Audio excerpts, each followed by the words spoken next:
The slap cracked through the golden ballroom so violently that even the crystal chandeliers seemed to tremble. Guests froze mid-laugh, champagne glasses halted in the air, and a suffocating silence swallowed the music as Amaranthine, trembling, dressed in a faded maid's uniform, staggered backward, her cheek burning red. Zara, the wealthy madam of the Kamau estate, stood tall before her, eyes blazing with entitlement. "You ruined my evening, you useless girl!" Zara hissed, her voice slicing through the room. Amara's lips quivered. She hadn't touched the woman's dress. She knew it, the guests knew it, but no one dared to speak. Then, the grand doors swung open, every head turned. A tall figure stepped inside, the billionaire heir Idris Kamau, returning unexpectedly after 3 years abroad. His eyes locked onto Amara's swollen cheek, then lifted to Zara with a storm brewing in his gaze. And just like that, the entire night shifted. Before we dive deeper into this dramatic story, tell me, where are you watching from and what time is it there? If you enjoy emotional African folktale dramas like this, feel free to subscribe so you never miss a new episode. The room was still suffocatingly silent when Idris stepped fully into the ballroom, his polished shoes clicking against the marble floor, slow, deliberate, dangerous. Guests shifted uneasily, some pretending to sip drinks they no longer remembered holding, others whispering behind trembling fingers. Every single person felt it. The atmosphere had changed the moment Idris Kamau appeared. Not because he was the heir to the empire, but because of the expression on his face. His eyes were pinned on Amara. She stood frozen, her thin frame shaking as she bowed her head, as if trying to make herself smaller, invisible. The red imprint of Zara's hand was still harsh against her left cheek. Her breath came in shallow, broken pulls. Idris approached slowly, his face unreadable. Zara straightened her back, brushing imaginary dust from her glittering emerald gown before flashing a tense smile. "Idris, darling," she began, her voice sliding into its usual practiced sweetness. "You're back earlier than expected." But Idris didn't even glance at her. Instead, he crouched slightly, lifting Amara's chin with a gentleness that shocked the entire audience. Amara's eyes widened as she instinctively tried to pull away, unused to being treated with any form of care. Yet Idris didn't force her. His touch remained light, soft, almost hesitant. "Who did this to you?" he asked quietly. Amara's lips parted, but no sound came out. She lowered her gaze, tears gathering at the corners of her eyes. She looked terrified, ashamed, trapped. Zara let out a short, sharp laugh. "Oh, Idris, don't tell me you're actually bothering about this girl?" She spilled wine all over me in front of the guests. I simply corrected her. His head slowly turned toward Zara. Corrected her? The way he said it made several guests flinch. Zara's smile tightened. "Well, yes. These lower-class workers need discipline. Otherwise, they become careless, disrespectful." "That's enough, Zara," Idris said, voice calm but edged like steel. Zara's face reddened. "You're taking her side over mine?" Idris didn't answer. Instead, he looked around at the guests, the wealthy elites, ambassadors, influential business partners, most of whom suddenly found the ceiling extremely interesting. "Did anyone here see Amara spill wine?" he asked. Silence. A few people exchanged looks, but remained quiet. No one wanted to get involved. No one wanted Zara as an enemy. Zara let out a triumphant breath, misunderstood silence as validation. "See?" she said, gesturing elegantly. "No one denies it." Idris straightened fully. His voice dropped low. "No one confirms it either." A wave of murmurs rippled through the hall. Zara's nostrils flared. "Idris, I don't appreciate your tone. I am the one running this home while you gallivant around the world doing whatever it is you do. And apparently, running this home includes slapping young women who can't defend themselves. Zara stiffened. That girl, she spat the word like it tasted foul, is a servant. She works here. We own her time, her duties, and her conduct. She embarrassed me, and there must be consequences. She embarrassed herself? Idris repeated, incredulous. Or she made you look bad. Zara halted. For a moment, real panic flickered in her eyes, but she masked it quickly. You're being dramatic. Idris took a single step closer. And you're being cruel. Before she could respond, another voice echoed across the hall. What is going on here? All heads turned as Kamau himself entered, tall, authoritative, exuding the kind of power that could silence a storm. His presence immediately demanded order. People straightened, glasses were set down, tensions adjusted. He stopped in front of Zara and Idris, eyeing the situation with practiced shrewdness. Father, Idris said quietly, gesturing to Amara. Zara struck her. Kamau blinked. His gaze moved to Amara's cheek, then to Zara. Is this true? Zara lifted her chin defiantly. Of course it is. She deserved it. A dangerous silence followed. Kamau's expression darkened ever so slightly. He was a hard man, strict, disciplined, unyielding, but even he did not tolerate needless chaos in his home.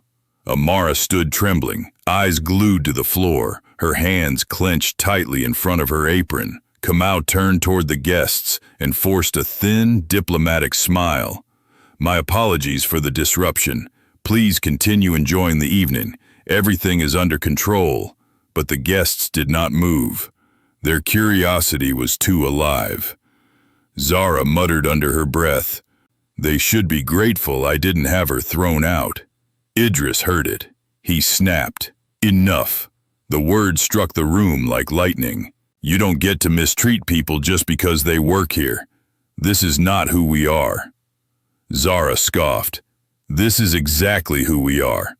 We are wealthy. We set standards. We expect perfection. Amara flinched again. Kamau looked sharply at Zara, perhaps realizing the ugly truth behind her words, but he responded with diplomacy, not emotion. Idris, we can discuss this privately. No, Idris said calmly, but with the force of stone. This happened publicly. It should be addressed publicly. The room froze again. Zara's eyes widened. You're humiliating me. And you humiliated her, Idris replied, nodding at Amara. But she didn't deserve it. Amara felt her knees weaken. No one had ever defended her this way. Every day in this mansion had been filled with commands, criticism, and silent endurance. Now, standing between two giants, Zara's fury and Idris's fierce protection, she felt exposed and overwhelmed. Kamau noticed her shaking and spoke to her directly for the first time. Amara, did you spill the wine? Amara swallowed hard. She wanted to speak. Her lips moved, but fear suffocated her voice. She bowed deeply, tears slipping down her cheeks. Idris placed a gentle hand on her shoulder. Speak, if you want to, he said softly. No one will touch you. For the first time since the slap, Amara lifted her gaze. Her voice trembled. I didn't touch the glass, sir. It was on the tray. I was only walking. I swear I didn't. Her voice broke. Zara cut in sharply. She's lying. Kamau raised a hand, silencing her. Then his eyes narrowed. He motioned toward a staff member near the wall. Did anyone check the security footage? Murmurs spread. Zara stiffened. Idris noticed. So there is footage? Kamau nodded. Every corner of this estate is monitored. The tension heightened. Zara instinctively stepped back, her fingers curling. Kamau ordered, bring the tapes. Now! Panic flickered openly across Zara's face this time. "Kamau, that won't be necessary. I don't want to make this any more dramatic. You already made it dramatic," Idris said bluntly. The staff member hurried away. Zara's breath grew shallow. Her hands twitched with frustration. Amara felt her heart pounding so loudly she wondered if others could hear it. She didn't want to cause trouble. She didn't want this to escalate. She just wanted to survive the evening without being punished for something she didn't do. Idris leaned closer to her and whispered, "You're safe. Trust me." For a split second, her eyes met his, fear clashing with fragile hope. When the staff member returned holding a tablet with the footage, everyone leaned forward.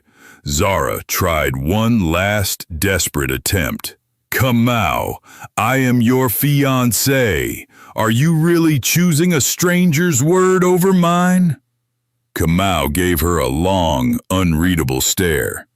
Then he said the sentence that made her blood run cold. "I am choosing the truth." The ballroom became so silent, it felt as if the very walls were holding their breath. The staff member stepped forward with the tablet in both hands, almost reverently, as though carrying a sacred object. The guests leaned in, their faces illuminated by a mix of curiosity and barely concealed excitement. Scandal, especially involving the wealthy Kamau family, was something no one wanted to miss. Zara's fingers twitched slightly at her sides. Her throat bobbed as she swallowed hard, but she kept her chin lifted in that familiar mask of arrogance. Yet beneath the surface, her eyes darted rapidly, calculating, panicking, gauging escape routes. Kamau gestured firmly. "Play it." The staff member tapped the screen. The footage began. Amara held her breath. Her heart hammered against her ribs as though trying to break free. She wanted to run, to disappear, to crawl into some dark, quiet corner where the judgment of the rich could not reach her. But Idris's hand remained gently on her back, steady, warm grounding. The first few seconds of the recording showed the ballroom from a wide angle. Zara stood near a cluster of elegantly dressed guests. Amara approached with the tray of wine glasses. She walked slowly, carefully, eyes focused, posture gentle. Then a subtle movement appeared. One of the other maids, someone Amara recognized but barely knew, brushed intentionally against the edge of the tray, bumping it just enough to tilt the glasses. Amara gasped in the video, trying to steady the tray, but the wine splashed upward, and a few drops arced through the air onto Zara's gown. A collective murmur swept the room. Zara's face turned chalk white. The footage continued. The maid who had caused the spill slipped away discreetly, disappearing into the crowd. But the camera had caught everything. Amara's voice trembled as she whispered, "Ah, I didn't even see her do that." Idris exhaled sharply, not in relief, but in fury restrained so tightly it vibrated in the air around him. He turned toward Zara, eyes blazing. Kamau's expression was darker than a storm cloud. "Zara, you said she spilled the wine on purpose." Zara staggered back a step. Her words tangled. "Kamau, you don't understand. She makes mistakes all the time. She's clumsy." "She was sabotaged," Idris cut in, his tone slicing through her excuses. "Intentionally." Zara's lips parted, but no sound emerged. She glanced quickly around, searching for an ally among the guests, but every single person slowly withdrew, avoiding her gaze. Some looked disappointed, others amused, many simply uncomfortable. No one would come to her rescue. Kamau's jaw pulsed. Who instructed that maid to interfere with the tray? Zara's shoulders tightened, but she attempted to maintain her composure. "Why would I involve myself with the help? I don't even speak to them unless absolutely necessary." Idris arched a brow. "You clearly speak with them enough to slap one in front of 100 guests." Gasps echoed softly. Zara stepped closer to Kamau, laying a manicured hand on his arm, her voice dripping with false innocence. "My love, please don't let this little misunderstanding ruin tonight. You know how much stress I've been under planning this event." Kamau looked at her hand, then brushed it off with a stiff movement. "Do not attempt to manipulate me," he said quietly. That single sentence hit her harder than any slap. Amara watched, trembling, overwhelmed by a mixture of fear and disbelief. Part of her mind screamed to slip away while the attention was on Zara, to hide before anyone suddenly remembered she was the lowest-ranking person in the room. But she remained frozen, unable to move while Idris stood beside her. Kamau addressed the staff member. "Find the maid in the video, immediately." The staff member nodded and hurried off. Zara's eyes flashed with sudden anger. "You're going to interrogate a servant based on this ridiculous footage? You know how unreliable these people are." "These people?" Idris echoed sharply. "You mean the ones who keep this home functioning while you throw tantrums over minor inconveniences?" Zara's face tightened. "How dare you speak to me? How dare you strike her?" Idris fired back. The guests were no longer whispering. They were openly watching. Transfixed, Kamau turned to Amara. His voice was calm, not gentle, but not harsh either, simply a tone she had never heard directed at her. "Amara, did you know someone tampered with your tray?" Amara shook her head quickly. "No, sir. I didn't see her. I swear I didn't." Her voice broke near the end, shame pouring out even though she had done nothing wrong. Idris stepped slightly in front of her, protective.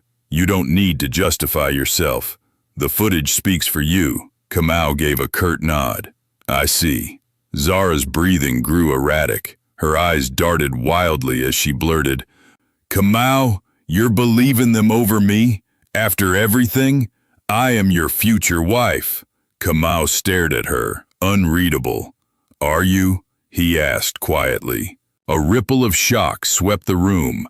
Zara froze, her lips parting in silent horror.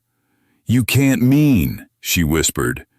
"We will discuss this privately," Kamau said, but his tone made the meaning unmistakable. Idris suddenly took Amara by the hand.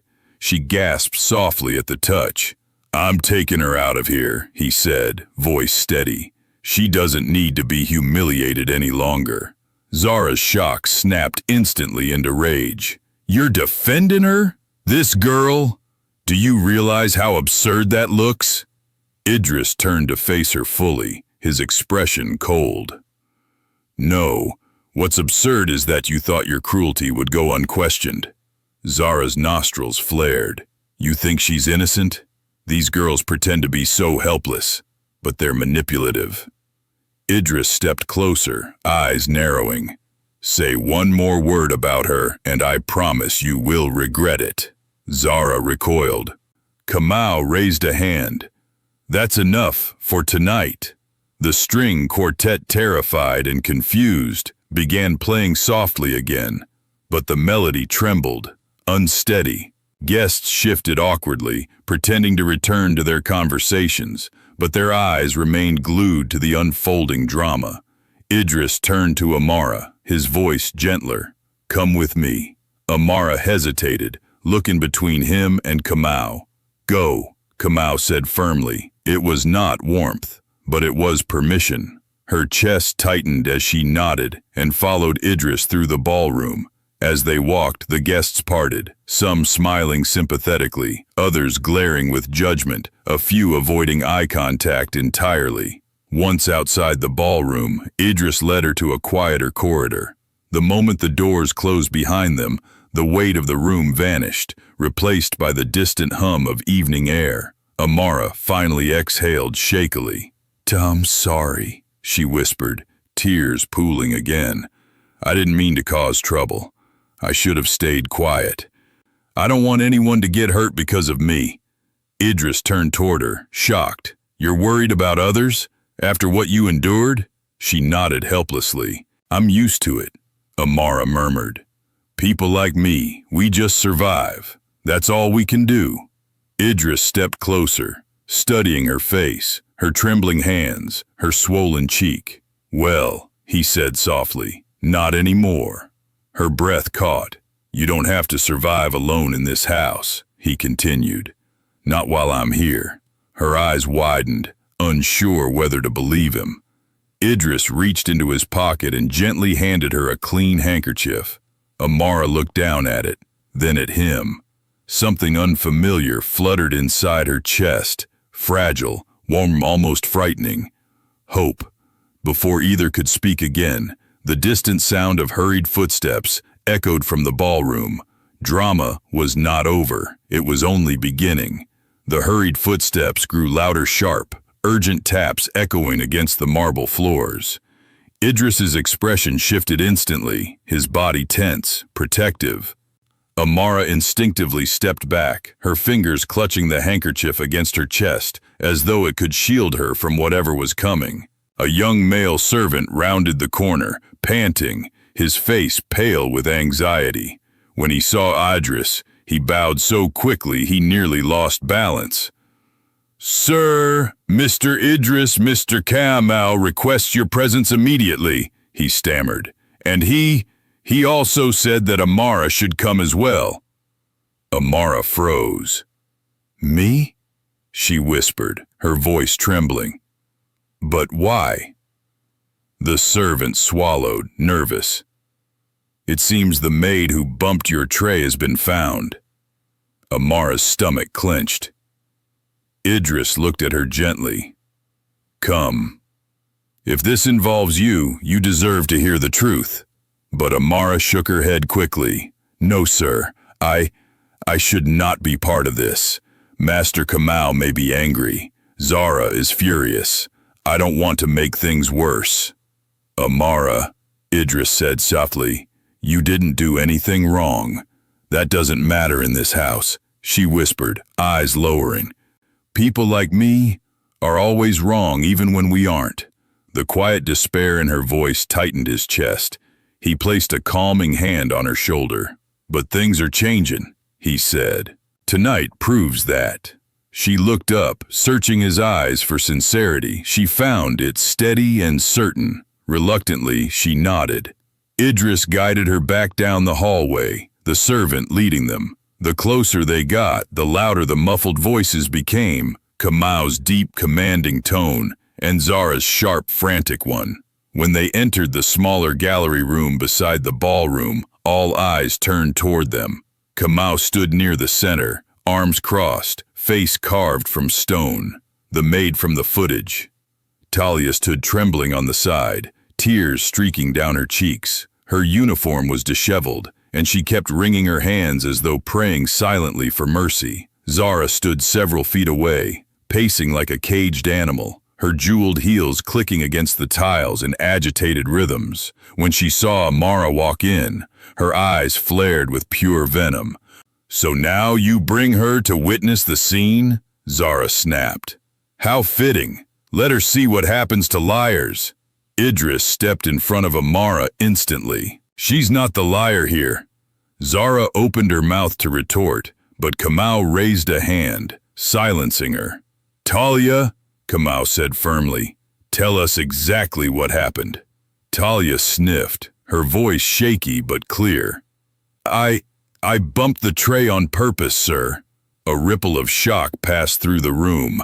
Amara's breath hitched, her heart pounded painfully, but she didn't speak. "Why?" Kamau pressed. "Who told you to do it?" Talia hesitated. Her eyes darted toward Zara. Fear, unmistakable, washed over her. She bit her lips so hard it nearly bled. Kamau's voice hardened. "Talia, you will tell the truth." Talia's shoulders slumped in surrender. Tears spilled over. "It was Madame Zara," she whispered. "She told me to do it. She said Amara needed to be put in her place. She warned me not to get caught." Gasps echoed softly. Idris closed his eyes briefly, fury tightening his jaw. Amara covered her mouth, horrified. She had always suspected Zara disliked her, but she never imagined such intentional cruelty. Zara laughed sharply, the sound brittle and unhinged. "Oh, please. This is absurd. She's lying. She's probably trying to save herself, blaming me instead of owning her actions." Kamau fixed Zara with a cold stare. "So the maid coincidentally caused the spill exactly when you wanted to embarrass Amara? And now she's risking her job, her home, and her freedom just to accuse you?" Zara crossed her arms tightly. "Maybe she hates me. Servants always resent their betters." "Enough," Kamau said sharply. Talia fell to her knees, palms pressed together desperately. "Please, I am sorry, sir. I did not want to do it. Madame Zara told me she would get me fired if I refused. I have siblings at home. I cannot lose my job. Please forgive me." Amara's heart twisted at the sight. She knew that fear, knew it deeply, but knew what it meant to have someone's survival tied to every coin they earned. Idris knelt beside Talia, lifting her gently. "Stand," he said softly. "You made a mistake, but you admitted it." "That takes courage." Zara scoffed loudly. "Oh, how noble, how gallant. Defending all the little servants tonight, aren't you? Better than mistreating them," Idris snapped back. Kamau motioned Talia to step aside. "You will not be fired," he said. "But there will be consequences for the lies and the involvement in this scheme. We will discuss your punishment later." Talia nodded vigorously, tears dripping as she backed away. Zara exploded. "You're forgiving her, just like that? What about the humiliation I suffered?" Idris let out a sharp breath. "Humiliation you orchestrated." Zara glared at him with wild intensity. "You're blaming me because you've always despised me, ever since Kamau chose me. You can't stand that I'm the one who belongs by his side." Kamau's eyes narrowed. "Zara." She continued ranting, unable to stop. "And now you want to act like a hero in front of this pathetic little maid who can barely string two words together without trembling? You think defending her makes you righteous? It makes you foolish." Amara flinched, as though the words were physical blows. Idris's expression tightened in fury. "Zara," Kamau repeated dangerously. But she wasn't listening. Her voice rose, shrill. "I have worked too hard to let this girl ruin everything. I will not let a servant take away what I deserve." Silence fell so sharply that Amara thought her ears had stopped working. Kamau spoke slowly, each word heavy. "What you deserve." Zara froze.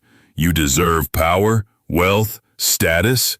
Kamau's voice dropped to a chilling calm. "Even at the cost of integrity? Humanity?" Zara swallowed, her bravado cracking. "Kamau, darling, that's not what It is exactly what you meant."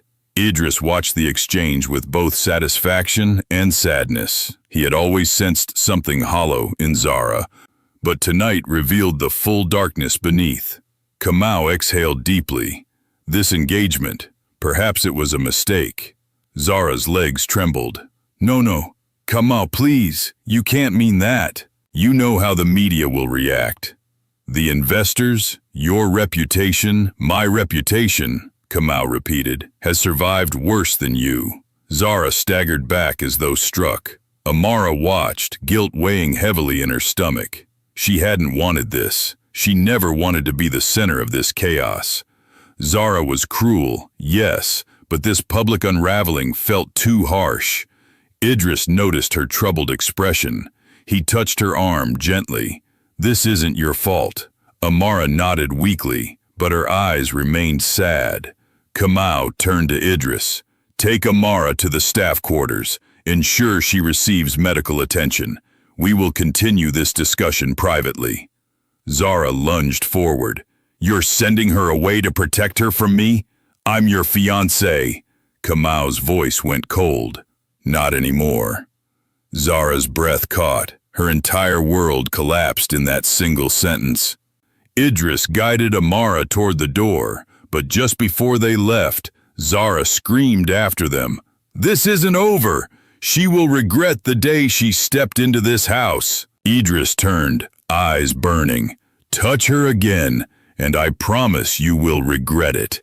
He pulled Amara out of the room as Zara erupted into sobs, and Kamau stood motionless, absorbing the fragments of a future he no longer wanted. In the quiet corridor, Amara whispered, "I didn't mean to cause all this." Idris shook his head. "You didn't cause anything. You revealed the truth, and sometimes truth destroys what was built on lies." For the first time, she looked at him not with fear, but with something deeper, something like trust, and that fragile bond was only beginning to take shape. Idris led Amara down the quiet corridor, his steps slow enough for her to keep pace, though her legs felt unsteady with every movement. The mansion, usually filled with bustling staff and polished perfection, seemed strangely hollow after the explosive confrontation. The echoes of Zara's threat still lingered in the air, wrapping tightly around Amara's mind like a cold, invisible chain. She clutched the handkerchief he'd given her earlier, gripping it so firmly her knuckles turned white. Her cheeks still throbbed where Zara had struck her, but the ache in her chest was worse, heavy, suffocating, impossible to shake. Even now, she kept wondering why he was still beside her, why he cared, why he hadn't walked away once the truth came out. She was nothing, a maid, an easily replaceable shadow in the vast halls of the Kamau Empire. Yet he walked with her as though she mattered. When they reached a dimly lit alcove near the staff wing, Idris stopped and turned toward her. "Sit," he said gently, gesturing to a cushioned bench. "I want to make sure you're okay." Amara obeyed hesitantly, lowering herself onto the seat. She kept her eyes on the floor. Idris crouched slightly, trying to see her face. "Does it hurt much?" Her fingers tightened. It has happened before," she said softly. "Not always by Madame Zara. But," she trailed off, feeling foolish for admitting something so personal. Idris's expression hardened, not with anger at her, but at everything she had been forced to endure. "It shouldn't have happened at all," he said. "Not a single time." Amara swallowed, the words unfamiliar, almost painful to hear. "Sir, please don't involve yourself too much. People like Madame Zara, people like your father, they won't accept you standing up for someone like me." "You are someone worth standing up for," Idris replied instantly. Her breath caught. He straightened, leaning back slightly to give her space. "I don't know what's been happening in this house while I was gone, but tonight made one thing clear. Something is very wrong with the way you and the other maids are treated." She bit her lip, uncertainty clouding her gaze. "Sir Idris, this is normal for homes like this. It's better not to fight it. The rich always win. Not tonight," he said quietly, "and not if I can help it." Before Amara could respond, the sound of hurried footsteps approached again. She stiffened, instinctively shrinking into herself. Idris moved closer, protective as always, but when the approaching figure rounded the corner, it was only Lenitha head maid. Lena was older, with tired eyes sharpened by years of service. She bowed quickly to Idris, then looked at Amara with a mixture of pity and concern. "Amara," she whispered, "I heard what happened. Are you all right?" Amara forced a small nod. "I'm fine." "No, you're not," Lena said gently. "Come, let me clean that bruise." She reached for Amara's arm, but Idris spoke before she could pull her away. "I'm coming with her." Lena hesitated. "Sir, the staff quarters, I won't enter the sleeping area," Idris assured her. "I only want to ensure she's taken care of." Lena nodded reluctantly and led them down the narrow hallway into a small first aid room. Amara sat on a stool while Lena gathered supplies, The older woman dabbed a cloth in cool water, then began gently pressing it to Amara's swollen cheek. Amara hissed softly at the sting. Idris frowned. "Is that the best treatment available?" Lena sighed. "For servants, yes. It's not enough," he muttered. "She needs proper medical attention." Amara quickly shook her head. "No, this is fine. I don't want to trouble anyone. I'll be okay by morning." "Amara," Idris said firmly, "your well-being is not a burden." Her lips trembled faintly at the unexpected kindness. Once Lena finished, she excused herself to give them privacy. The room fell quiet again. Amara stared at her hands, unsure what to say, unsure why he was still here at all. Idris leaned against the counter, arms crossed, not in frustration, but in thought. "Tell me honestly," he said, "how long have you been treated this way?" Amara hesitated. "Since I started working here, and before that, at other houses too." He inhaled slowly, a controlled, simmering anger beneath the surface. "Why didn't you tell anyone? My father? The house manager?"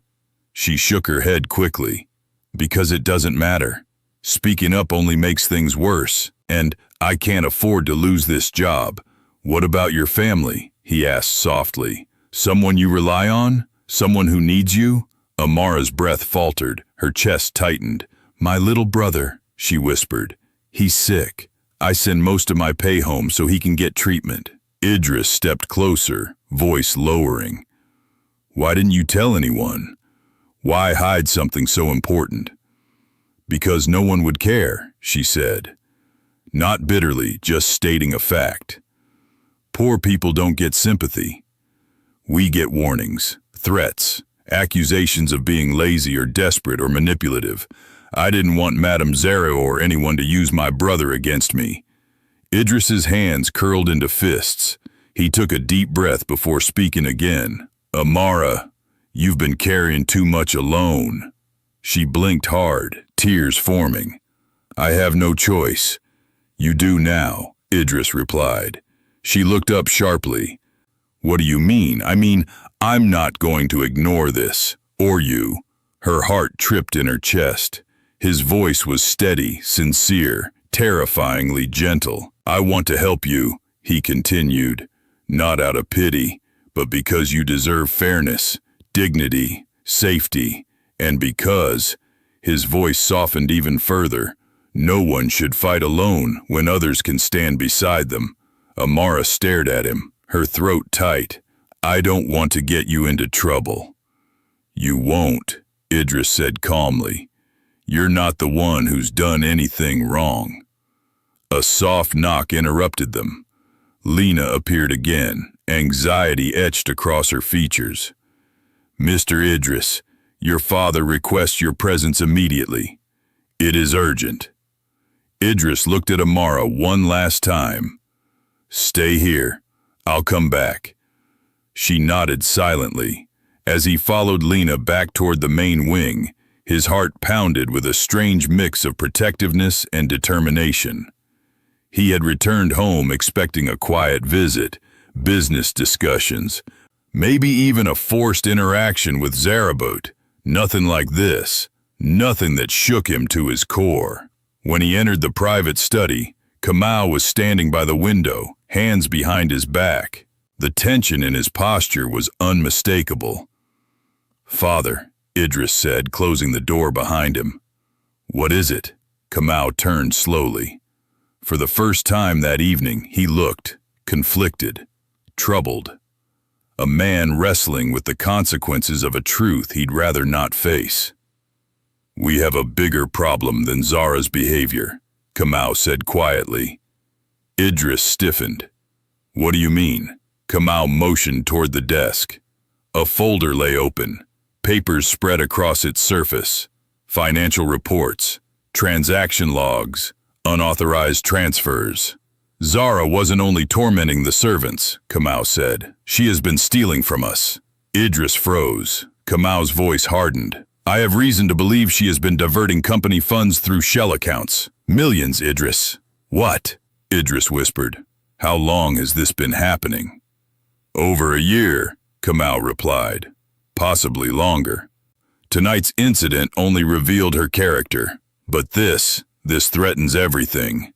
Idris's mind whirled, and if she was willing to manipulate maids, Kamau added darkly, imagine what she's willing to do now that she knows she's cornered. A chill ran down Idris's spine. Zara wasn't finished, and Amara was still in the mansion with her. He spun toward the door. I need to check on Amara. Kamau nodded grimly. Go, I will handle the rest. Idris didn't waste another second. He bolted toward the staff wing, praying he wasn't too late. For in the darkest corner of the mansion, Zara was already moving, eyes blazing, lips curled into a vengeful smile. And Amara had no idea what storm was about to come for her. Amara sat alone in the small first aid room, her fingers trembling around the handkerchief Idris had given her. The cool cloth Lena had pressed to her cheek still lay on the counter, its damp edges slowly drying under the dim light. But the pain was no longer only on her skin. It pulsed deeper, an ache carved from fear, humiliation, and something else she could not name. The silence felt thick, heavy, unsteady. A few minutes ago, she had been standing in front of two of the most powerful men in the country. Now she sat here alone, in a cramped room filled with the faint smell of antiseptic, wondering whether she had just ruined her entire life. Idris said he would return, but promises from the wealthy were like shadows, gone the moment light shifted. Her heart twisted at the thought, though she did not understand why. She clasped her hands together and whispered, "Please let him be safe, and let this end soon." The door creaked. Amara jolted, eyes snapping upward. But instead of Idris, Zara stepped inside. Amara froze. Her blood ran cold. Zara shut the door behind her with a soft, deliberate click. "Hello, little snake," she hissed. Amara shot to her feet so fast the stool toppled behind her. "Madam Zara, I didn't..." Zara raised a hand, silencing her. No more lies. She took a step forward, her heels tapping an ominous rhythm on the floor. "You think you're clever, don't you? Making me look like some jealous monster in front of everyone? Making Kamau question me? Making Idris defend you?" Amara shook her head frantically. "I didn't do anything. I swear." "Oh, you did everything," Zara snapped. "And don't pretend you don't know what you're doing. Girls like you always want to climb, always want to be saved, always want to steal what doesn't belong to you." Amara backed away until her spine hit the wall. "Please, I'm not trying to take anything," Zara laughed, a cold, sharp sound. "But you already have." Her eyes glinted with something dangerous. "You took Idris's attention, his sympathy, his time." "No," Amara whispered. "He only helped me because you made him feel something," Zara spat. "Men are weak when it comes to damsels in distress. And you," she waved her hand in disgust, "you're pitiful enough to pull him in without even trying." Tears stung Amara's eyes. "Please, madam, I'm begging you. I don't want trouble. I don't want him. I don't want anything. Just let me keep my job. Let me take care of my brother." At that, Zara's grin stretched slowly across her face. "Ah, the sick brother." She stepped closer. "I wonder what would happen if Kamau learned you lied on your application forms." Amara's heart stopped. What do you mean?" she whispered. Zara leaned in. "You omitted details, didn't you? You wrote that you support a younger sibling, but you didn't mention the hospital debts, the charity payments, the medical visits. You hid your desperation." Amara felt herself choke on a sob. I didn't want to lose the job. And that, Zara said softly, is exactly why you will lose it. Amara gasped. Madam, please. But Zara grabbed her face in a sharp, cruel grip. Amara whimpered at the sudden pain. You ruined my night, Zara whispered. Now I will ruin your life. The door burst open. Zara spun around Idris. Stood there breathless, furious, eyes blazing like wildfire. For a moment, the entire room froze. Then Idris spoke, voice cold enough to cut through steel. Take your hands off her. Zara jerked her hand away from Amara, as though burned. Idris, this isn't what it looks like. It looks exactly like what it is, Idris growled. He stepped forward until he was face to face with Zara. Harassment, intimidation, cruelty. Zara trembled with rage. You think she's innocent? You think she's some fragile little angel? She's manipulating you. Idris didn't move. The only person manipulating anyone here is you. Amara pressed herself against the wall, tears streaming, breath shaking uncontrollably. Idris turned slightly, reaching a hand toward her. Are you hurt? He asked, voice softening when directed at her. She shook her head, then nodded, then shook it again, not sure of anything. Zara let out a bitter laugh. Look at this. Idris Kamau, heir to a billion-dollar empire, comforting a maid like she's royalty. Do you know how pathetic that looks? Idris turned on her so fast, Zara flinched. You don't get to define what is or isn't pathetic, he said sharply, especially after everything you've done tonight. Zara's eyes narrowed. You're choosing her over me. I'm choosing right over wrong, Idris corrected. Zara pointed a trembling finger at Amara. She is going to destroy everything for you, for us, for the entire Kamau family. She is the only one in this room who hasn't lied, cheated, or manipulated anyone, Idris shot back. Amara gasped softly. No one had ever defended her like this. Zara's face twisted in rage. You are going to regret this. No, Idris said. You are. Zara staggered backward, hatred seething from every line of her face. You think Kamau can protect her? You think you can protect her? People like her don't belong in our world. Idris stepped in front of Amara, shielding her completely. Then maybe our world is the one that needs to change. The room went deadly silent. Zara's lips trembled. This isn't over. She stormed out, slamming the door so hard the glass panel rattled. Amara crumpled to the floor the moment she left. Idris dropped beside her. Amara, hey, look at me. His voice was gentle, steady. You're safe now. But she shook her head violently. No, I'm not. Sir, I'm so sorry. You shouldn't have gotten involved. She's going to come after me again. She'll destroy me. She'll get me fired. She won't, Idris said. I won't allow it. Amara covered her face with her hands, sobbing. I can't lose this job. My brother needs medicine. Treatment. If I'm fired, he'll heal. Idris caught her wrists gently, pulling her hands away so he could look into her eyes.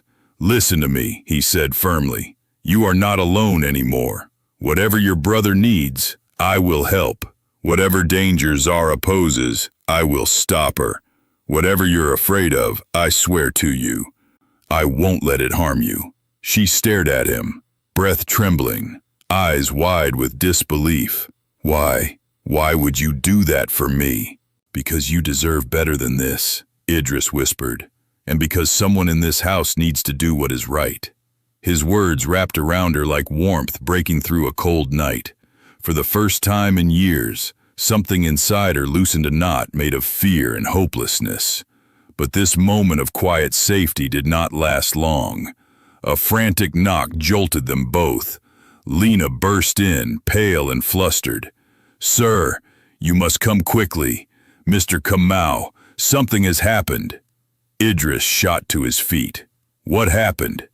It's Madame Zara. Ran into the main hall shouting threats, and now the investors have heard everything. It's a disaster. Idris's face hardened. Take Amara somewhere safe. Then he was gone, racing down the corridor. Amara shivered, not from cold, but from the terrifying truth. Zara had only begun her war. And now the entire mansion was about to burn with it. Lena barely had time to pull Amara up from the floor before rushing her out of the small first aid room. Her hands trembled as she guided Amara down the narrow hallway, constantly glancing over her shoulder as though Zara might appear at any moment. Amara's legs felt like water, barely keeping her upright, and her mind spun with fear, confusion, and a deep, disorienting shame she couldn't shake. Lena, what's happening? Amara whispered, her voice thin and shaky. Lena shook her head. Not now, child. We need to get you somewhere safe. Madame Zara has lost control of herself, and when people like her break, they shatter everything around them. Amara swallowed hard. She hates me, truly hates me. I didn't mean for any of this, I know, Lena said gently. But hatred from the powerful doesn't need reason. It only needs an excuse. She squeezed Amara's hand. And tonight, you became that excuse. They turned into the back corridor, leading toward the laundry room, one of the few places where the cameras didn't reach every corner. Lena paused at the door, listening carefully for any voices. When she heard none, she nudged Amara inside. Stay here, Lena whispered. Do not move. Do not make a sound. Idris will come back for you when things settle.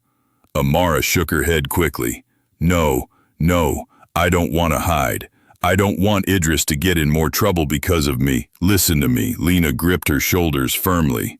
Idris is already involved. He made his choice the moment he stood between you and Madame Zara. And let me tell you something, child. In all my 20 years working for this family, I have never seen that boy look at anyone the way he looks at you.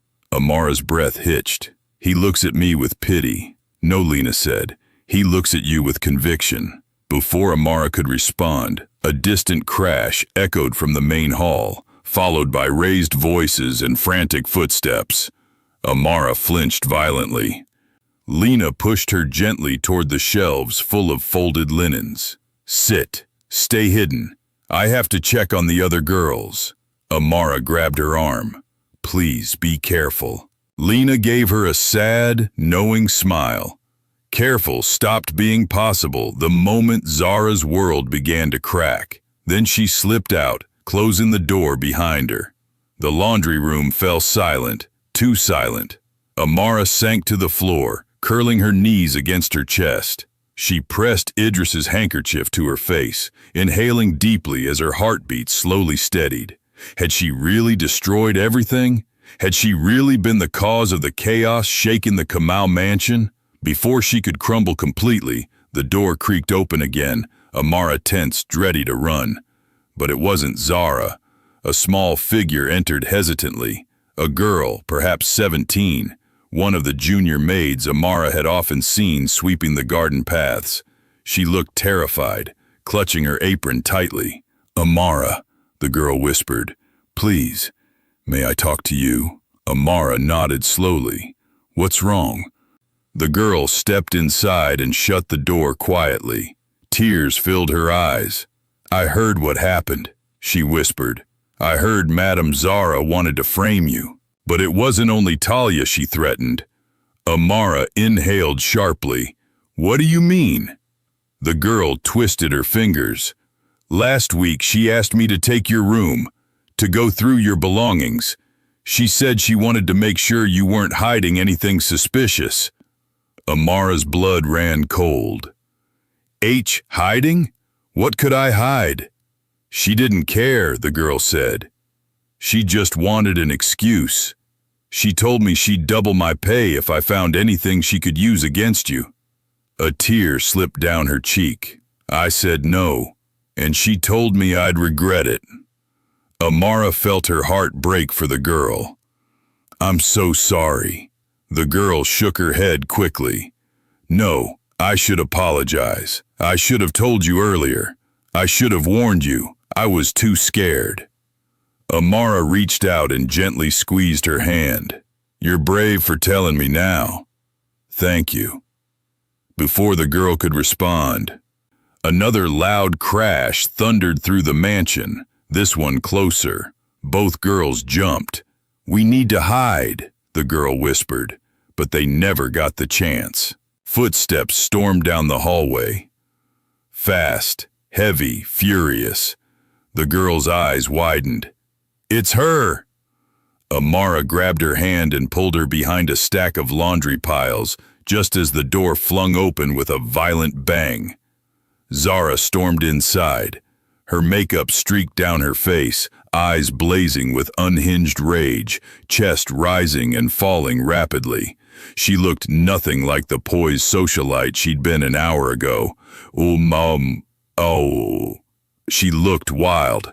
Amara! She screamed, voice echoing through the small room. Come out, now! Amara clamped her hand over her mouth, heart pounding wildly. The girl crouched beside her, trembling uncontrollably. Zara kicked a laundry bin, sending linen spilling across the floor.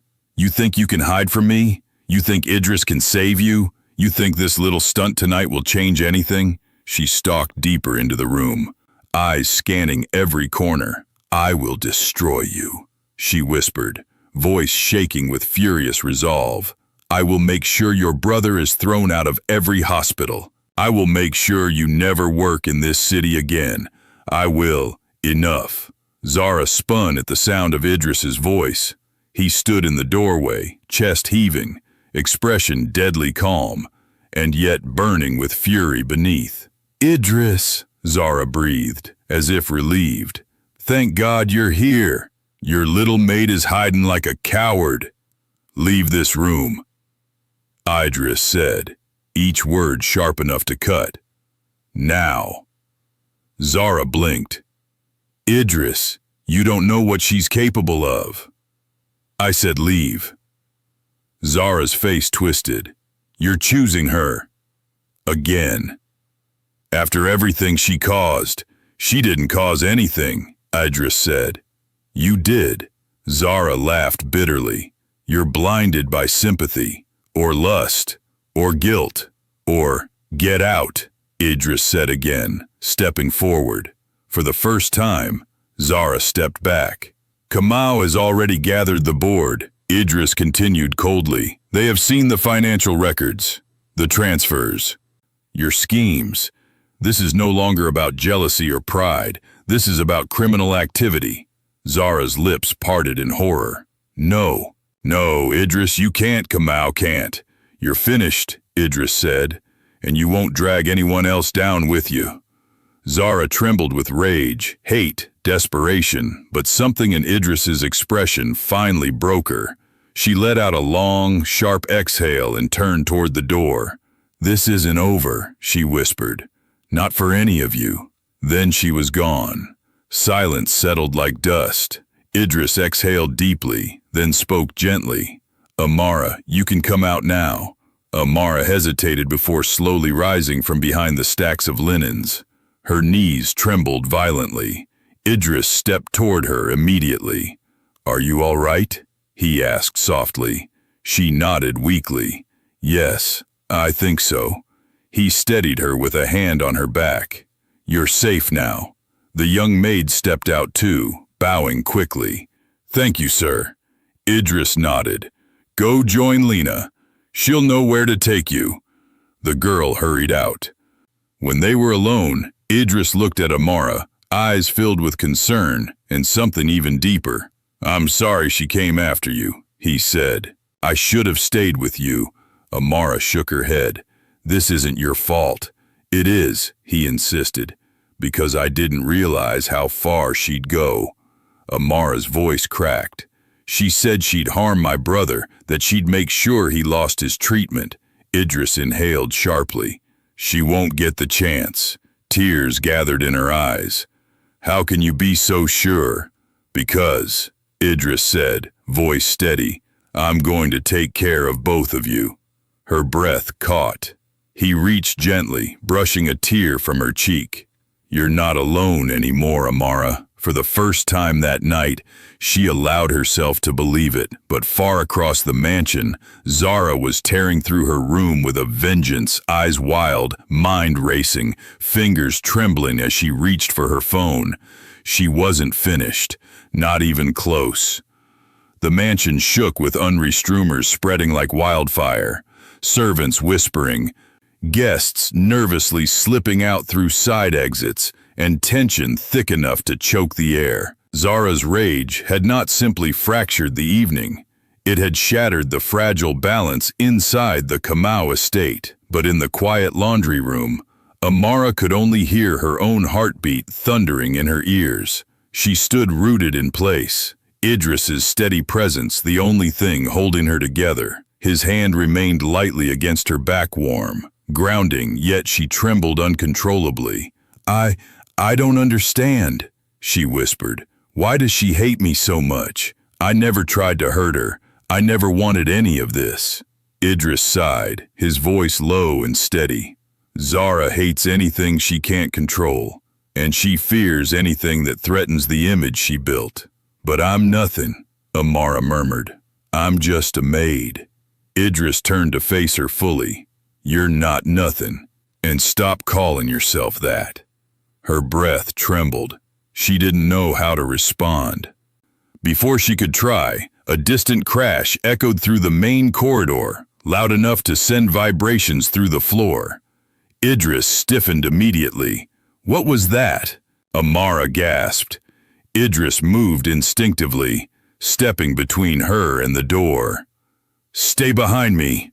Another crash followed, something heavy tipping over, someone shouting. Then hurried footsteps. The young maid from earlier reappeared suddenly, breathless, eyes wide with terror. "Sir! Amara!" she cried.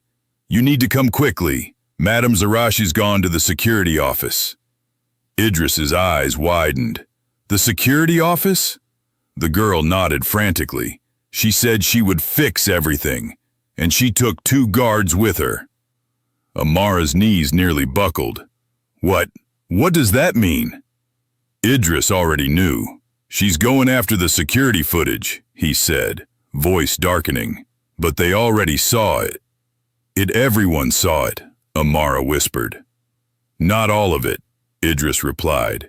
"The cameras in the private wing where she confronted you before, where she threatened you, where she argued with Kamau. If she destroys that footage, she thinks she can twist the narrative." Amara's throat closed. "She can't be allowed to wipe it." "She won't," Idris said. "I'll stop her, but she's with guards," the young maid warned. Idris clenched his jaw. "I don't care." He turned to Amara again, gentler. "Stay with Lena. Don't follow me." But Amara shook her head fiercely. "No. I won't hide again while she twists the truth and turns everyone against me. I'm going with you." Idris hesitated, his protective instinct screaming, but something in her eyes stopped him. Strength, determination, a spark he'd seen tonight for the first time. "You don't have to be afraid," she whispered. "Not anymore." He nodded slowly. "Then stay close." They left the laundry room together, the young maid trailing behind them. The halls grew louder the closer they got to the east wing. Zara's voice carried through the corridor, shrill, furious, commanding. "You incompetent fools!" she screamed. "I own this mansion. I tell you what to erase and you obey." "No, madam," one of the guards stammered. "Mr. Kamau gave strict orders. No footage is to be touched." Zara slammed something metal hitting metal. "I will have you both fired! Do you hear me? Fired!" Amara flinched at the venom in her voice. Idris picked up his pace. They reached the doorway of the security office just as the confrontation peaked. Zara stood before the main console, hair wild, makeup streaked, her hands hovering over the monitors as though she might physically tear the wires out. Two guards stood between her and the equipment, clearly terrified, unsure whether to restrain her or obey her. "Zara," Idris said sharply. She spun around. Her eyes landed on Idris, then on Amara behind him, and her face twisted into something monstrous. "Well, well," Zara hissed. "Look who crawled out from hiding. The little maid in her knight in shining armor." Amara's fingers tightened around her apron, but she didn't move behind Idris this time. Idris stepped forward. "Leave the guards alone." Zara laughed a brittle, broken laugh. "Why? They're useless, just like her." She pointed at Amara. "Because of her, Kamau is ending our engagement. Because of her, investors are whispering. Because of her, everything I built is collapsing." "You built nothing," Idris said coolly. "You manipulated, lied, and stole." Zara's lip curled. "Stole? I took what I deserved, what this family owed me for staying loyal all these years." "Loyal?" Idris snapped. "You were loyal to no one but yourself." A vein pulsed behind Zara's temple. She stepped closer, eyes burning. "You don't understand, Idris. You've been gone for years, while I kept Kamau's estate polished, flawless, respectable. I fought his enemies. I charmed his partners. I ensured this house stayed standing." "You ensured your pockets were filled," Idris corrected. Zara's eyes widened, and for a moment grief flickered underneath the rage. "I gave him everything, and he replaced me in a heartbeat, because of that girl." Amara's stomach twisted. "I didn't replace anyone," she whispered. "I've never spoken a single word against you." "You existed," Zara spat. "That was enough." Idris stepped in front of Amara. "You came here to destroy evidence." "Why?" Zara raised her chin. "Because I will not let a maiden insect ruin me." Idris's voice dropped. "You ruined yourself." Zara's eyes flared with a dangerous manic light. No, I can still fix this." She lunged toward the console. The guards moved too late. Idris grabbed her wrist just as her fingers brushed the keyboard. She screamed and twisted wildly, trying to free herself. "You're hurting me," Zara shrieked. "You were about to erase criminal evidence," Idris shot back. "I don't care," she screamed again. "I won't let you take everything from me." "You took everything from yourself," Idris said through clenched teeth. Zara struggled harder. One of her heels snapped. She stumbled, and in a desperate, furious motion, she reached behind her and grabbed a heavy metal stapler from the counter. Amara gasped, "Idris!" But Zara wasn't aiming at Idris. She was aiming at Amara. With a scream, Zara hurled the stapler directly at her. Amara froze. Her feet wouldn't move. Her mind blanked. But Idris moved before she could blink. He threw himself in front of her. The stapler hit his arm with a sickening thud. He winced, but didn't fall. Zara stared in shock. She hadn't expected him to shield Amara. Idris steadied himself, then glared at Zara with a fury she had never seen in him. "This ends now." Before Zara could react, Kamau himself appeared in the doorway, flanked by 2 senior guards and 3 board members. The entire room froze. Kamau's eyes swept over the scene.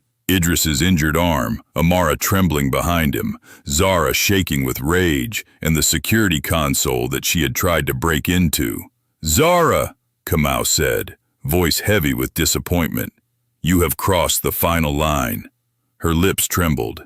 "Kamau, I did all of this for you." "No," Kamau interrupted. "You did all of this for yourself." The guards moved forward. Zara took one frantic step back. No, you can't come out, please." But he turned away.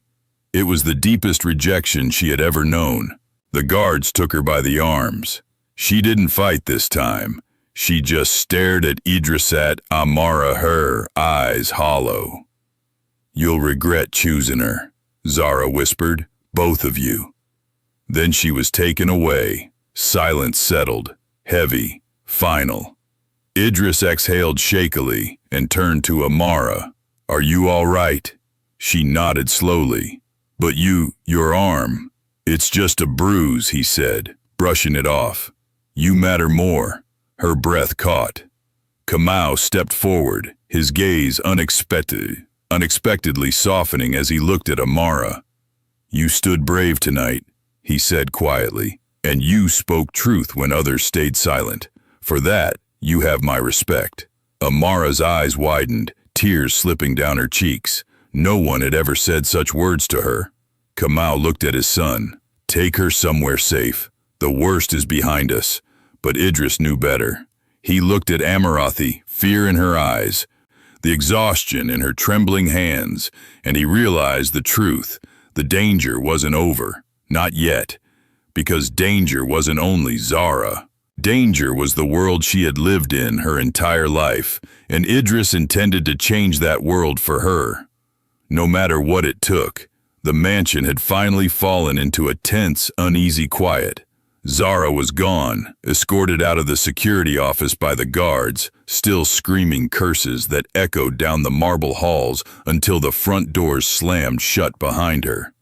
But the chaos she unleashed lingered like smoke, impossible to wash out of the air. Amara stood beside Idris, her hands still trembling despite his steady presence. The sharp pain in her chest had dulled into exhaustion, but fear still lingered, wrapped around her ribs like invisible vines. She kept glancing around the room, as though Zara might burst back inside at any moment. Idris noticed and gently stepped closer. "She's gone, Amara. She won't come near you again." Amara swallowed hard.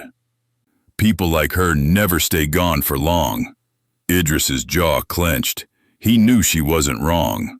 Zara was the type who would claw her way out of any pit, especially when cornered. But for now, the immediate danger had passed. Kamau dismissed the guards and the board members, leaving only Idris, Amara, and himself inside the security office. The monitors glowed dimly behind them, recording the aftermath of a night that would undoubtedly reshape the estate. Kamau took a breath, his expression shifting from stern authority to something more contemplative, almost heavy. "Idris," he said quietly, "I need to speak with you. Alone." Amara stiffened immediately, stepping back. "I should go." Idris reached out, lightly touching her arm. "You don't have to." Kamau shook his head. "She's not in trouble. But this conversation, it concerns the family."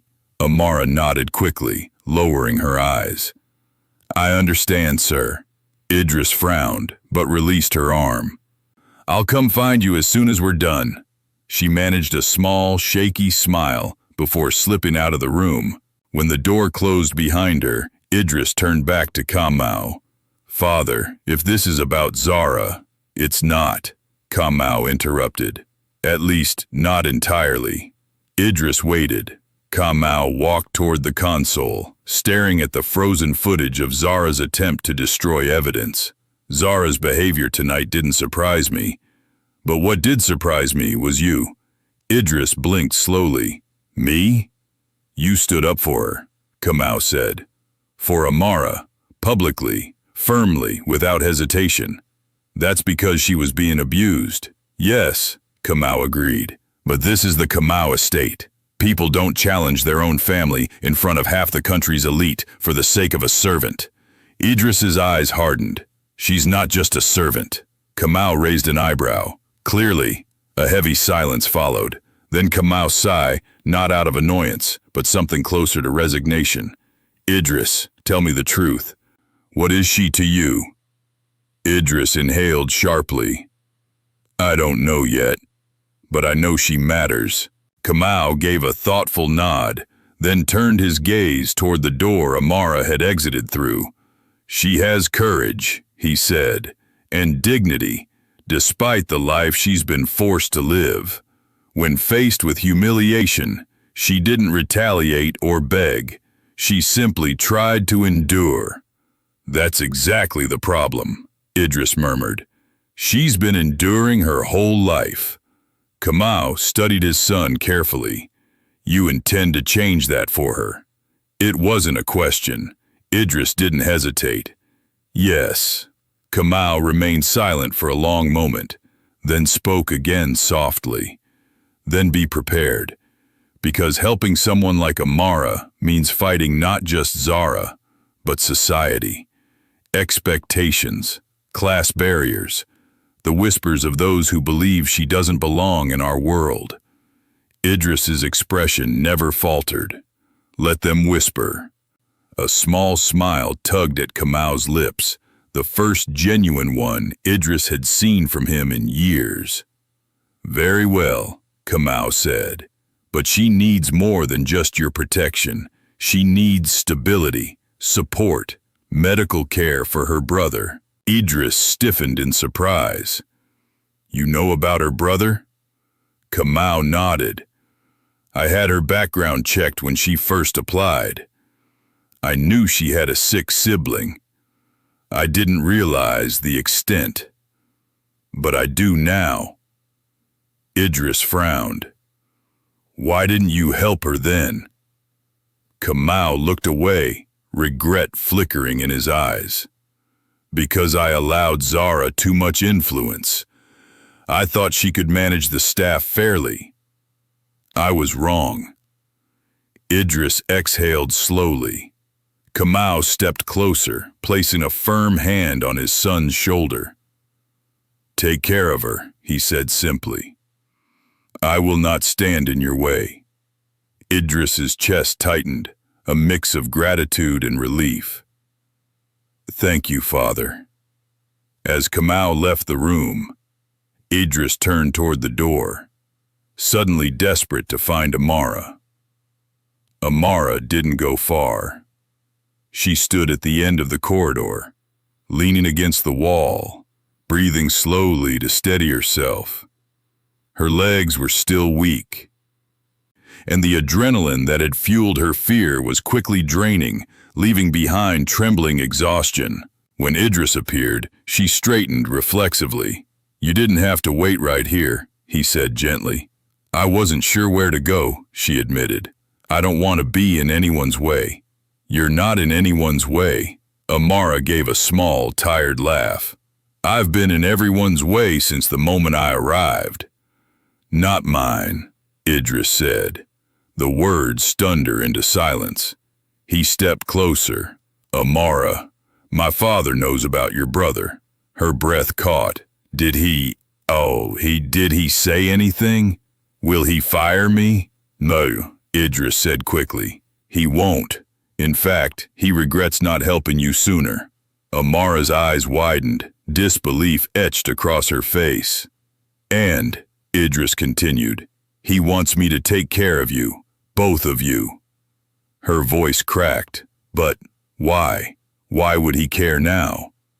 Because he saw what you endured tonight, Idris replied, and because he knows I care. For the first time, Amara couldn't look at him, not because she didn't want to, but because the emotions swelling inside her were too overwhelming to hide.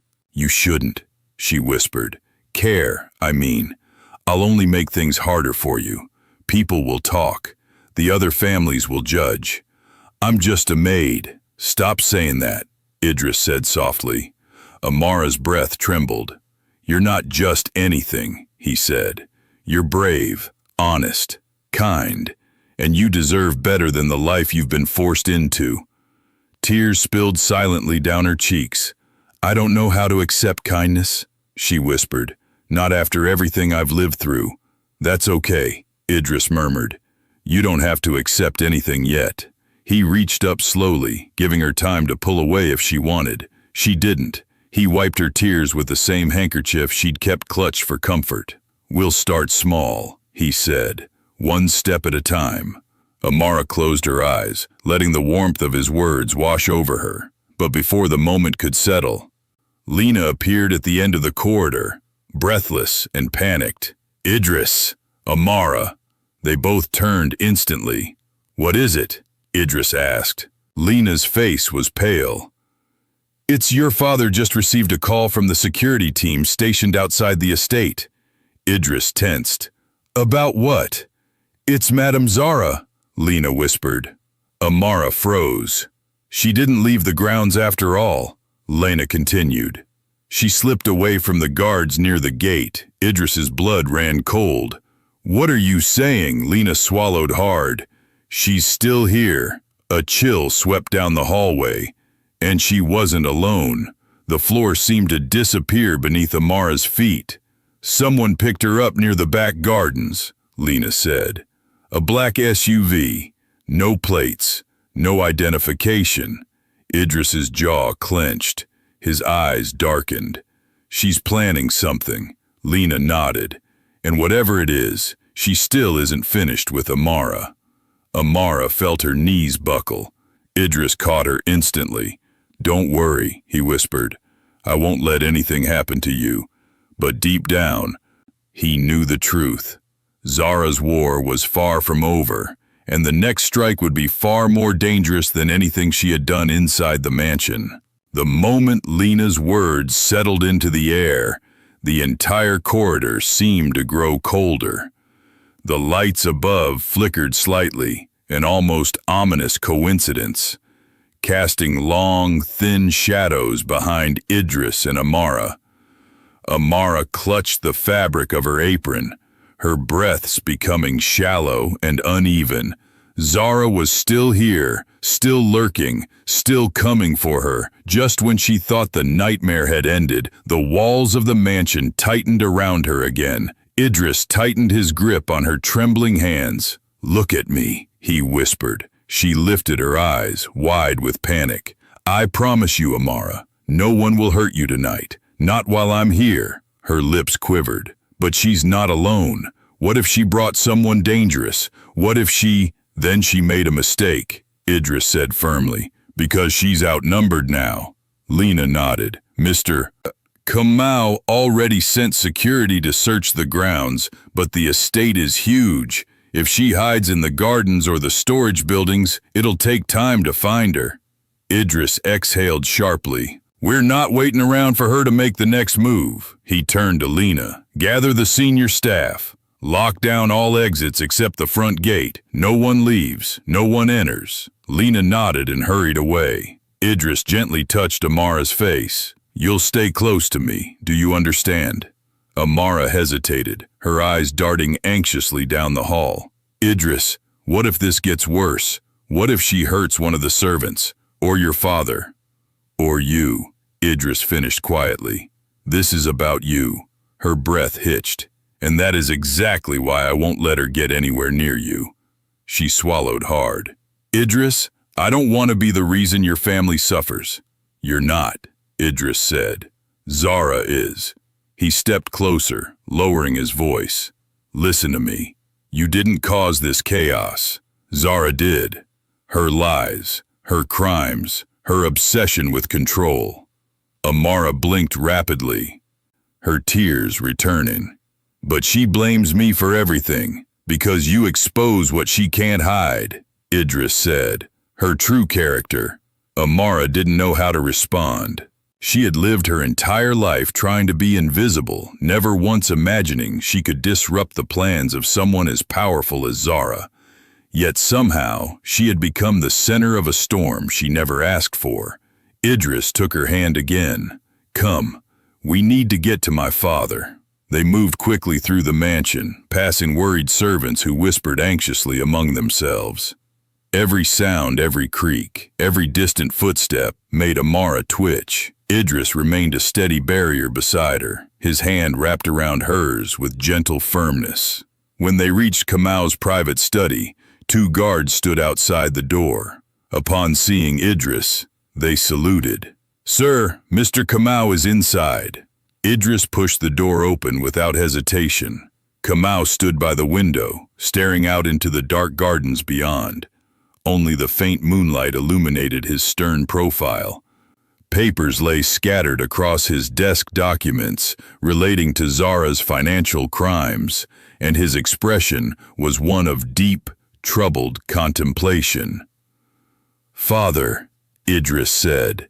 Kamau turned. His eyes immediately fell on Amara. They softened slightly. "Are you all right?" Amara nodded slowly, though her voice trembled when she replied, Yes, sir. I'm fine." Kamau gestured toward the chairs. "Sit, both of you." They did. Kamau clasped his hands behind his back. "Security informed me of Zara's escape. It seems she slipped away from the gate guards and used the woods near the East Gardens to disappear from sight." Amara's heart thudded painfully. "She isn't alone," Idris said. "Someone picked her up." "Yes," Kamau confirmed. "Which means she planned this." "Do you know who she contacted?" Idris asked. Kamau exhaled heavily. "I suspect a partner in her financial schemes. Someone who has just as much to lose if the truth comes out." Amara's breath quickened. "What does she want now?" Kamau's jaw tightened. "Revenge and leverage." Idris straightened. Leverage against whom?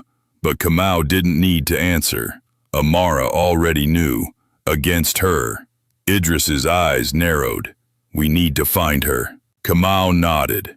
"Security is combing the property, but it's dark, and she has help.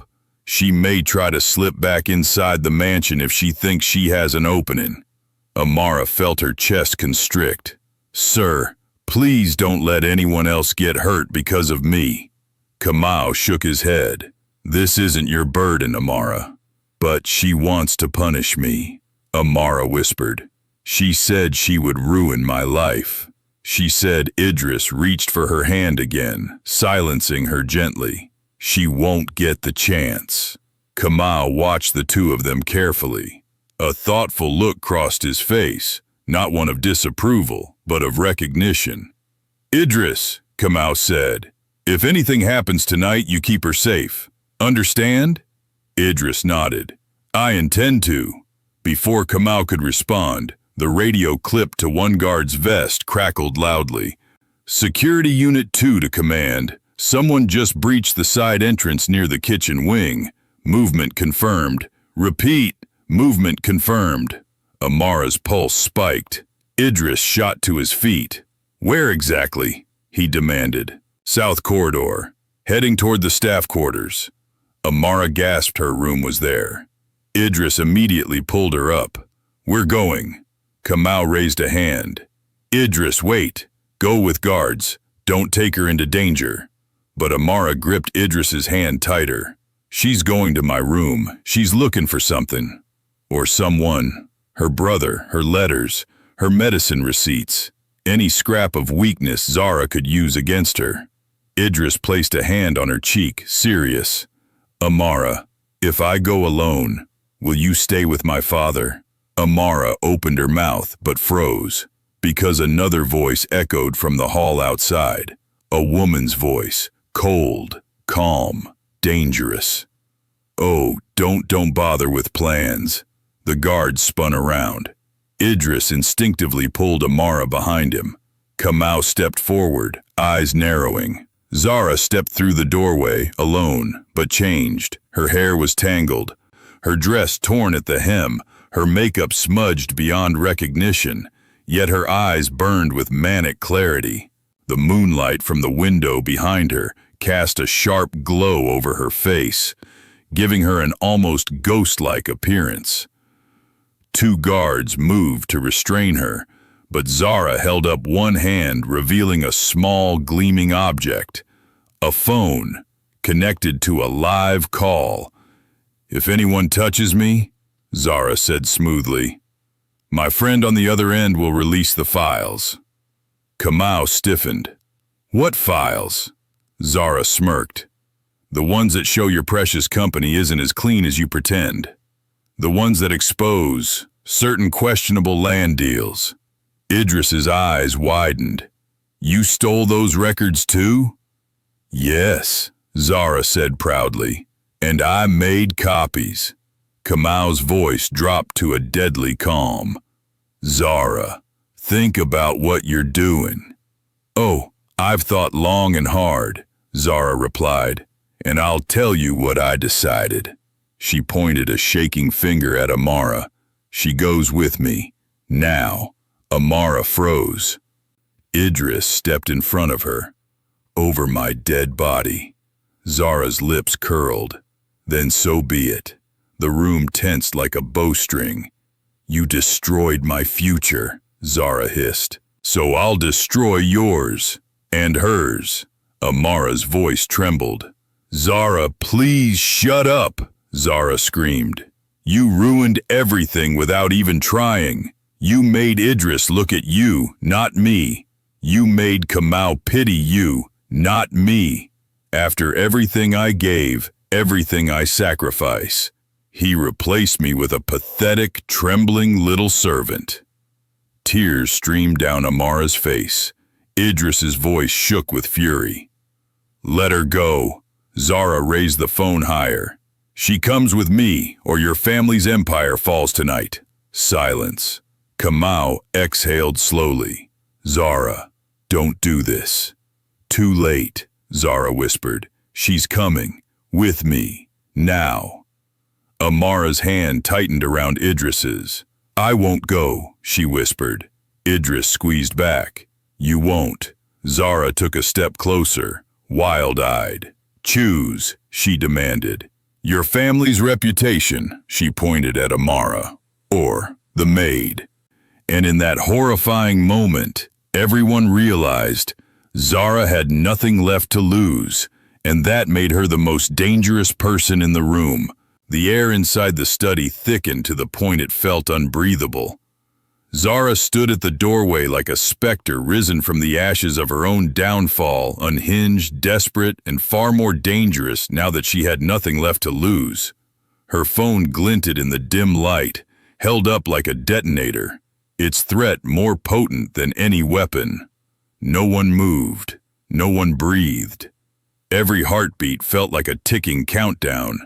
Idris kept Amara behind him, shielding her with his body. Amara gripped the back of his jacket with trembling fingers, her pulse fluttering violently beneath her skin. Zara's eyes flickered wildly between Kamau, Idris, and Amara. Choose, she repeated, her voice cracking. Your empire, or your little maid. Idris's jaw tightened. There is no choice. You're not taking her. Zara gave a twisted smile. Then watch everything your father built crumble in seconds. The phone beeped faintly. Someone was on the other end, silent but present, waiting, ready. Kamau lifted a hand slowly, controlled despite the tension vibrating through him. Zara, he said quietly, listen to me. Oh, I'm listening, she snapped. But I'm done obeying. You don't want to destroy yourself further, Kamau continued. Think about what you're doing. I am thinking, Zara hissed. Thinking about how everyone in this house turned against me in one night. Thinking about how you, Kamami fiancé, the man whose empire I protected for years, tossed me aside because that girl cried a little. Amara flinched. Idris moved subtly, trying to shift Amara further behind him without provoking Zara. Zara's gaze locked onto Amara, her eyes narrowed with chilling hatred. You, she spat, made me lose everything. Amara's voice broke. I never meant quiet, Zara screamed, face twisting. I don't care what you meant. Your existence ruined me, Idris snapped. Zara, shut up. This ends now. No, Zara said, breathing fast. This ends when she's with me. Why do you want her? Idris demanded. To punish her? To use her against us? What's the point? Zara's smile sharpened. The point, dear Idris, is leverage. When I have the girl, I can negotiate. I can decide what happens next. You won't even get past the gate, Kamau said. Zara lifted the phone higher. If I don't leave in 10 minutes, he releases the files. Who? Idris barked. "Who's on that line?" Zara's lips curled. "Someone who understands desperation better than any of you." Amara's throat tightened. "Please, don't do this. You don't need me. I won't testify against you. I won't speak a word." "That's right," Zara said, eyes flashing. "You won't." Idris felt Amara tremble harder. Her voice had been soft pleading, but her resilience was cracking under the pressure. Idris's voice sharpened. "Zara, if you touch her—" "Oh, I won't touch her," Zara said sweetly, "but I'll make sure she never speaks again." Kamau took a slow step forward. "Zara, stop! Stay back!" she shrieked. She pressed a key on the phone. The man on the other end spoke deep, calm, almost bored. 30 seconds, Zara. You have 30 seconds to confirm your exit plan. If not, I upload everything." Idris's heart pounded. Kamau stiffened. Amara swallowed a whimper. Zara looked triumphant. "You all hear that? I don't need long speeches. I need the girl. I need proof that you still fear me." Idris took a step toward her. Zara tensed instantly. "Don't you dare." "Zara," Idris said slowly, "you know if you walk out with her, you won't get 10 feet. The guards will intercept you. Not if I have this."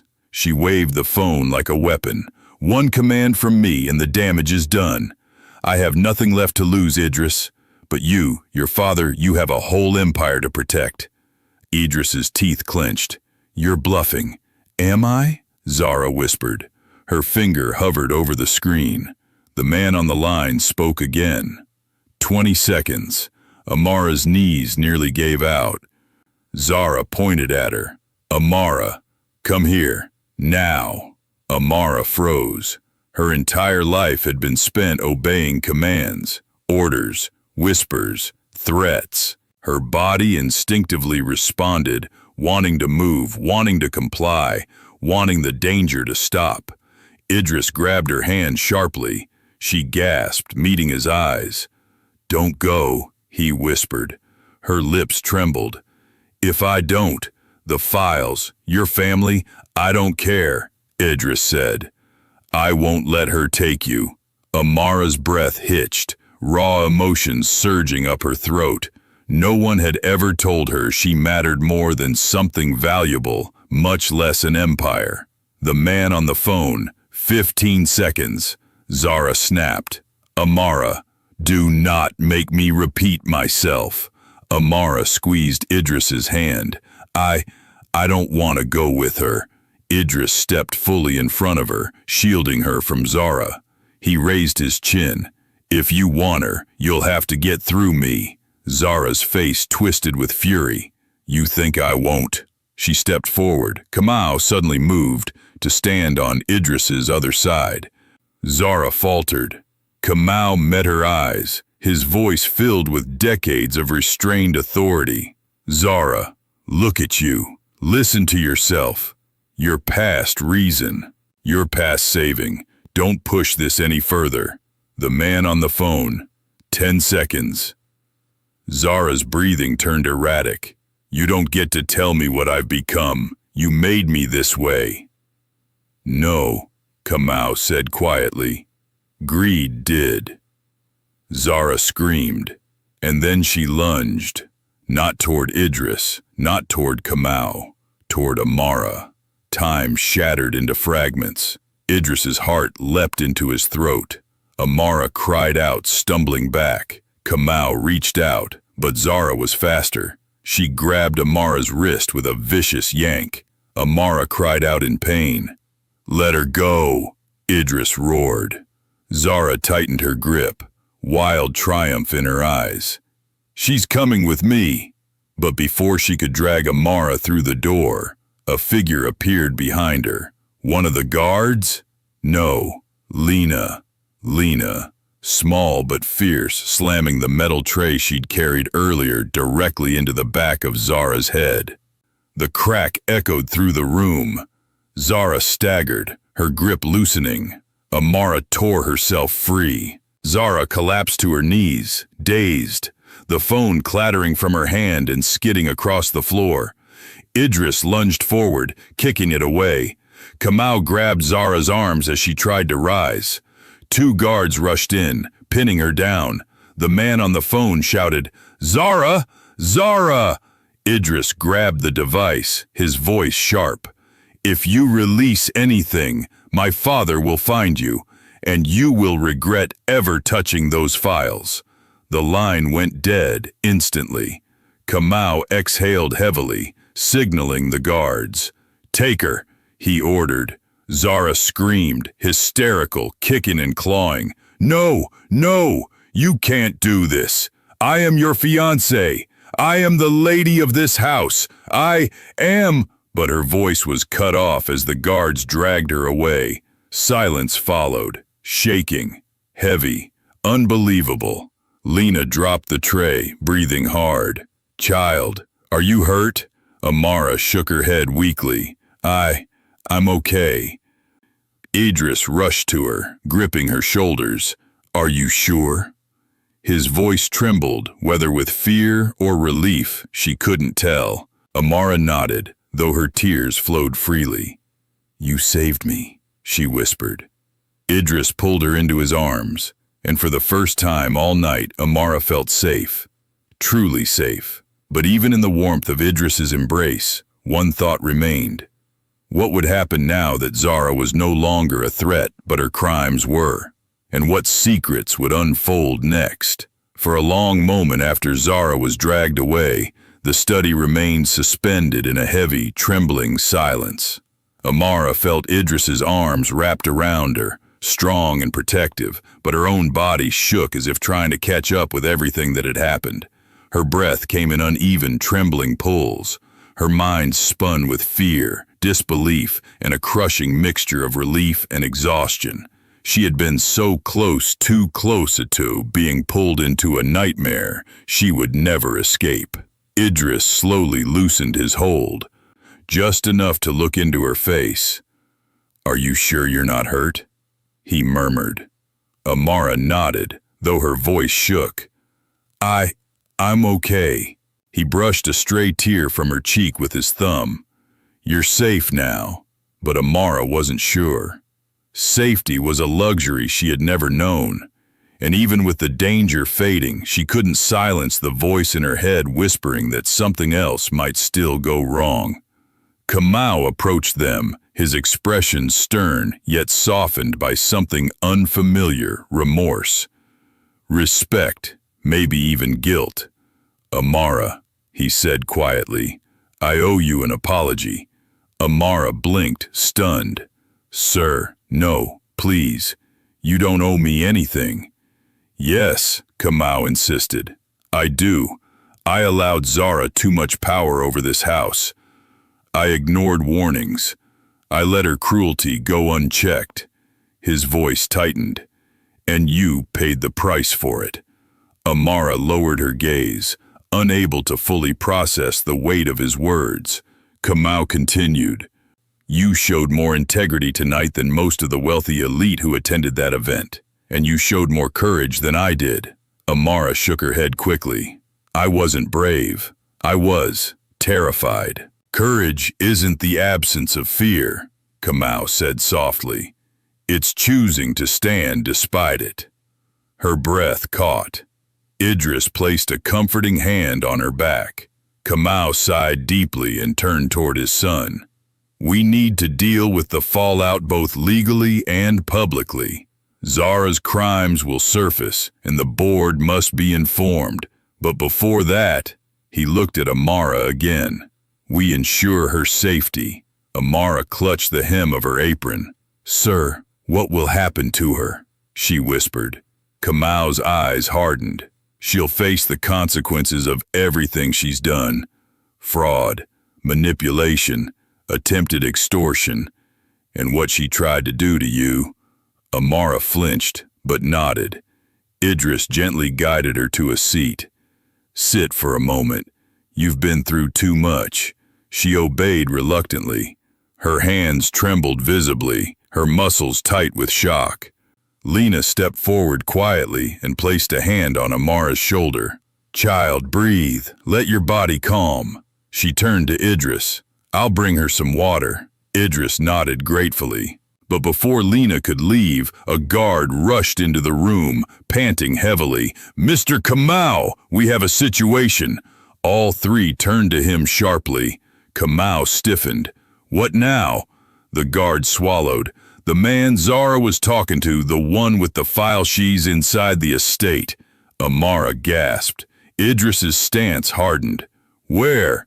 We don't know exactly, the guard said, but security spotted him near the old storage building behind the gardens. He slipped past the perimeter guards. Kamau cursed under his breath. We need to lock down that area immediately. Amara felt the room spin. Why is he still here? What does he want? Idris answered grimly. Leverage, or escape, or both. Kamau turned to the guard. Send 3 teams. Lock the area. He must not leave with anything. The guard saluted and rushed out. Idris turned back to Amara. You're staying with my father. Lena too.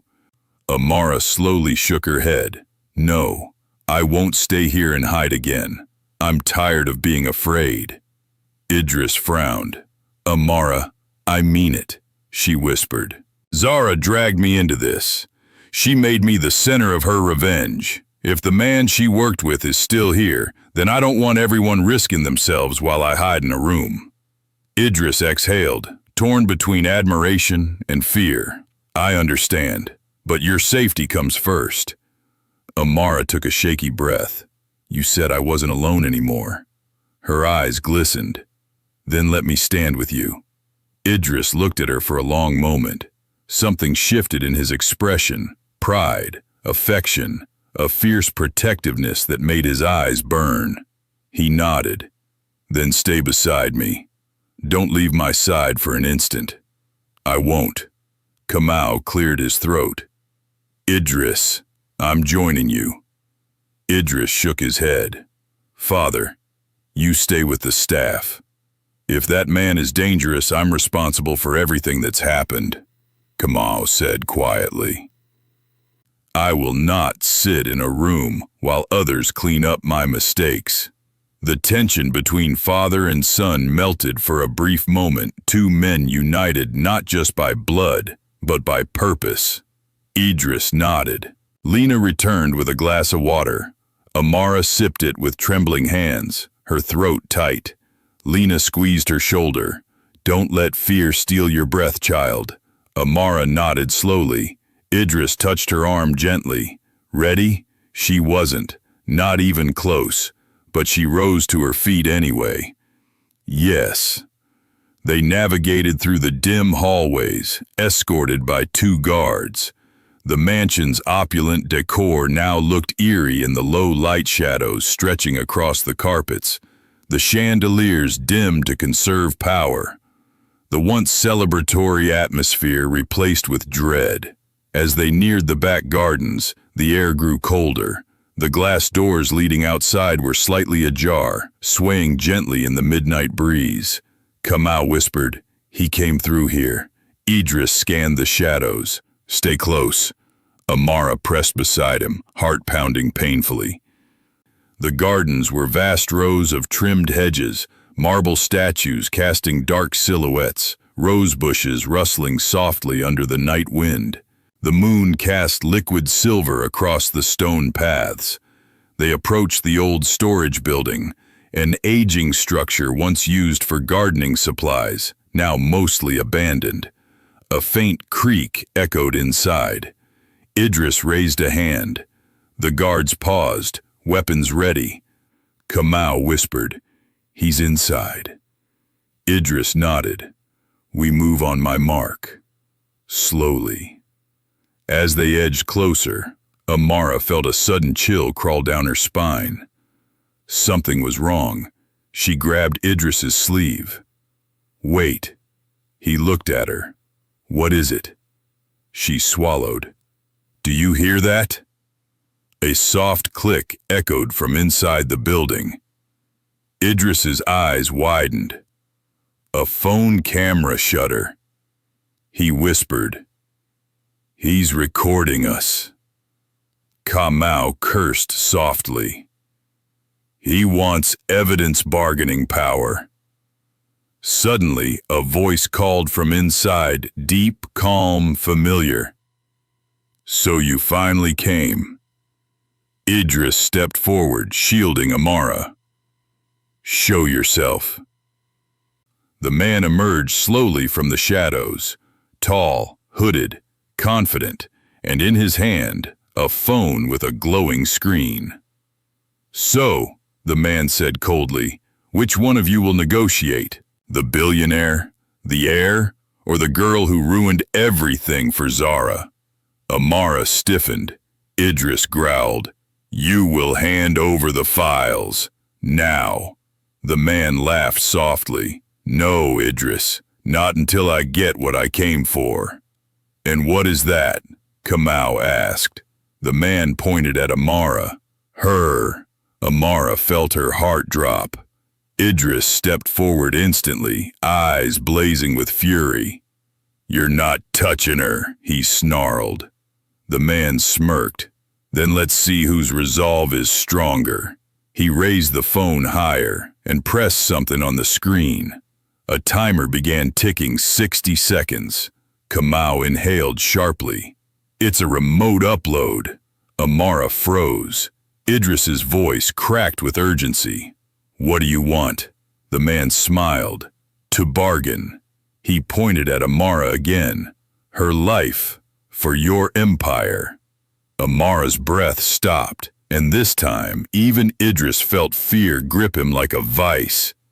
Because Zara had never been the true danger, but the man standing before them was far worse. The red digits on the phone screen flashed like a heartbeat, 0058, 0057, 0056. Each second struck Amara's spine with brutal precision, as if time itself wanted to collapse onto her.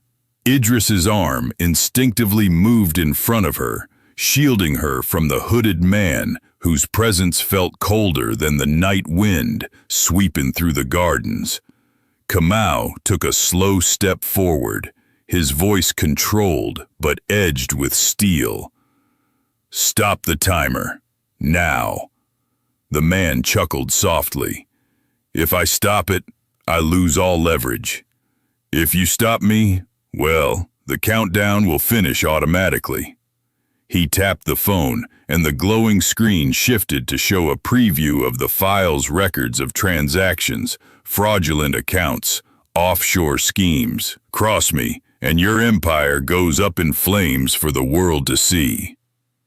Idris clenched his jaw. What does she have to do with this? He tilted his head slightly toward Amara. Your problem is with Zara. Zara was predictable, the man replied. Emotional, sloppy. But her downfall revealed something valuable. His gaze slid toward Amara, chillingly calm. The girl! Amara's breath stuttered. Two don't know anything, she whispered. That's exactly why you're valuable, he said. You don't know anything. You're innocent. You're sympathetic. You're perfect. Idris stiffened. Perfect for what? The man smiled. For control. The words slithered into the night like poison. Amara felt her blood turn cold. Control of who? The man tilted his chin at Kamau. Of him. Kamau narrowed his eyes. Explain. You built an empire, the man said. A powerful, respected empire. But every empire has pressure points. Yours is your son. He nodded at Idris. And your son has a pressure point too. His eyes locked onto Amara. Her. Amara staggered back a step, her heart plummeting. Idris moved instantly, gripping her waist to steady her. Don't listen to him. He's trying to get in your head. But the man continued, voice low and unsettling.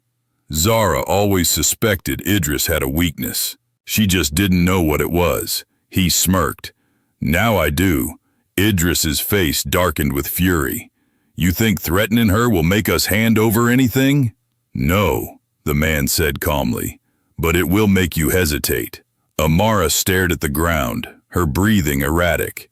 She had tried so hard to stay unnoticed her whole life, yet here she was, being used as a pawn in a world of power and manipulation she barely understood.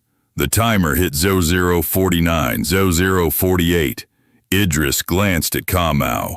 A silent exchange passed between them, strategy, fear, unspoken understanding. We need to disarm the timer, Idris whispered. Kamau shook his head subtly. He's prepared. If we rush him, he'll press send. We need him to pause the countdown himself. Amara swallowed. I'll go with him. Idris spun toward her, eyes blazing. No. She took a step back, tears in her eyes. If I don't, your family's empire. I don't care about the empire, Idris snapped. I care about you. Those words hit Amara harder than anything that had happened that night. Her lips trembled, even with danger crawling closer. Those words stirred something deep in her chest, a feeling she didn't dare name, but the man clearly noticed. Touching, he said, smiling, but irrelevant. He lowered the phone slightly, loosening his stance. Not enough for Idris to pounce, but enough to show he believed he had already won. Here's how this works, the man said. Amara comes with me. She stays with me as a guarantee until this house settles the matter of the stolen funds. When I get what I want, she's returned unharmed. No, Idris growled. Amara shook her head fiercely. I won't go. The man lifted the phone again. The timer flashed. 0040, 0039. Kamau stepped forward, calm but firm. You think you're untouchable. You're not. If you harm her, you'll lose every ounce of leverage you have. That's why I won't harm her, the man said. I just need her scared, cooperative. Amara flinched at the word scared, but Idris immediately angled himself closer, shielding her with his body, his presence warm, grounding. She's not going with you, Idris said again. Then the files go public, the man replied, and your empire collapses. Kamau exhaled deeply. You want money? Among other things, the man said with a shrug. But yes, money, influence, a comfortable exit. Nothing unreasonable. Kamau's eyes narrowed.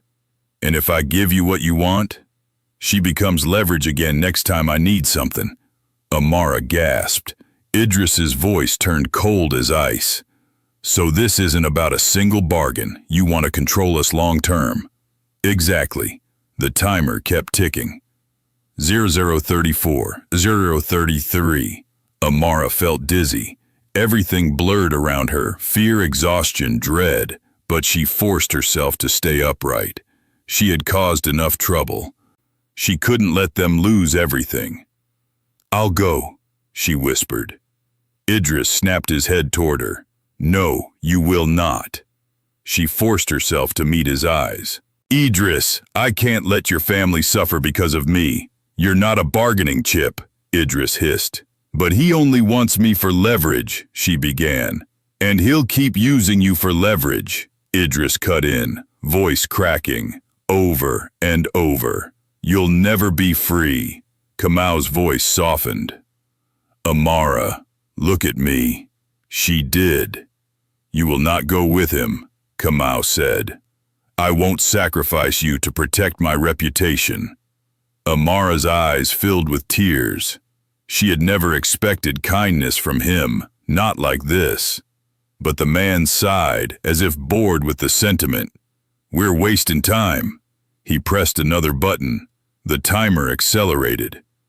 0032, 0031, 0030. Amara gasped. He's speeding it up.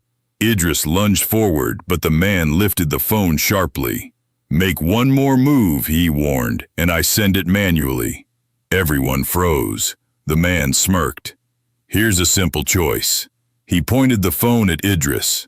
Step aside," then pointed at Amara. "And hand her over." Idris didn't move. "Idris," Kamau whispered urgently. "Think." But Idris wasn't thinking. He was feeling, and what he felt was fury so intense it shook him. "I said no," Idris growled. The man's smile faded. "Then say goodbye to your empire." The timer flashed red. 0020, 0019. Amara could no longer breathe. She stepped forward suddenly. "I'll go."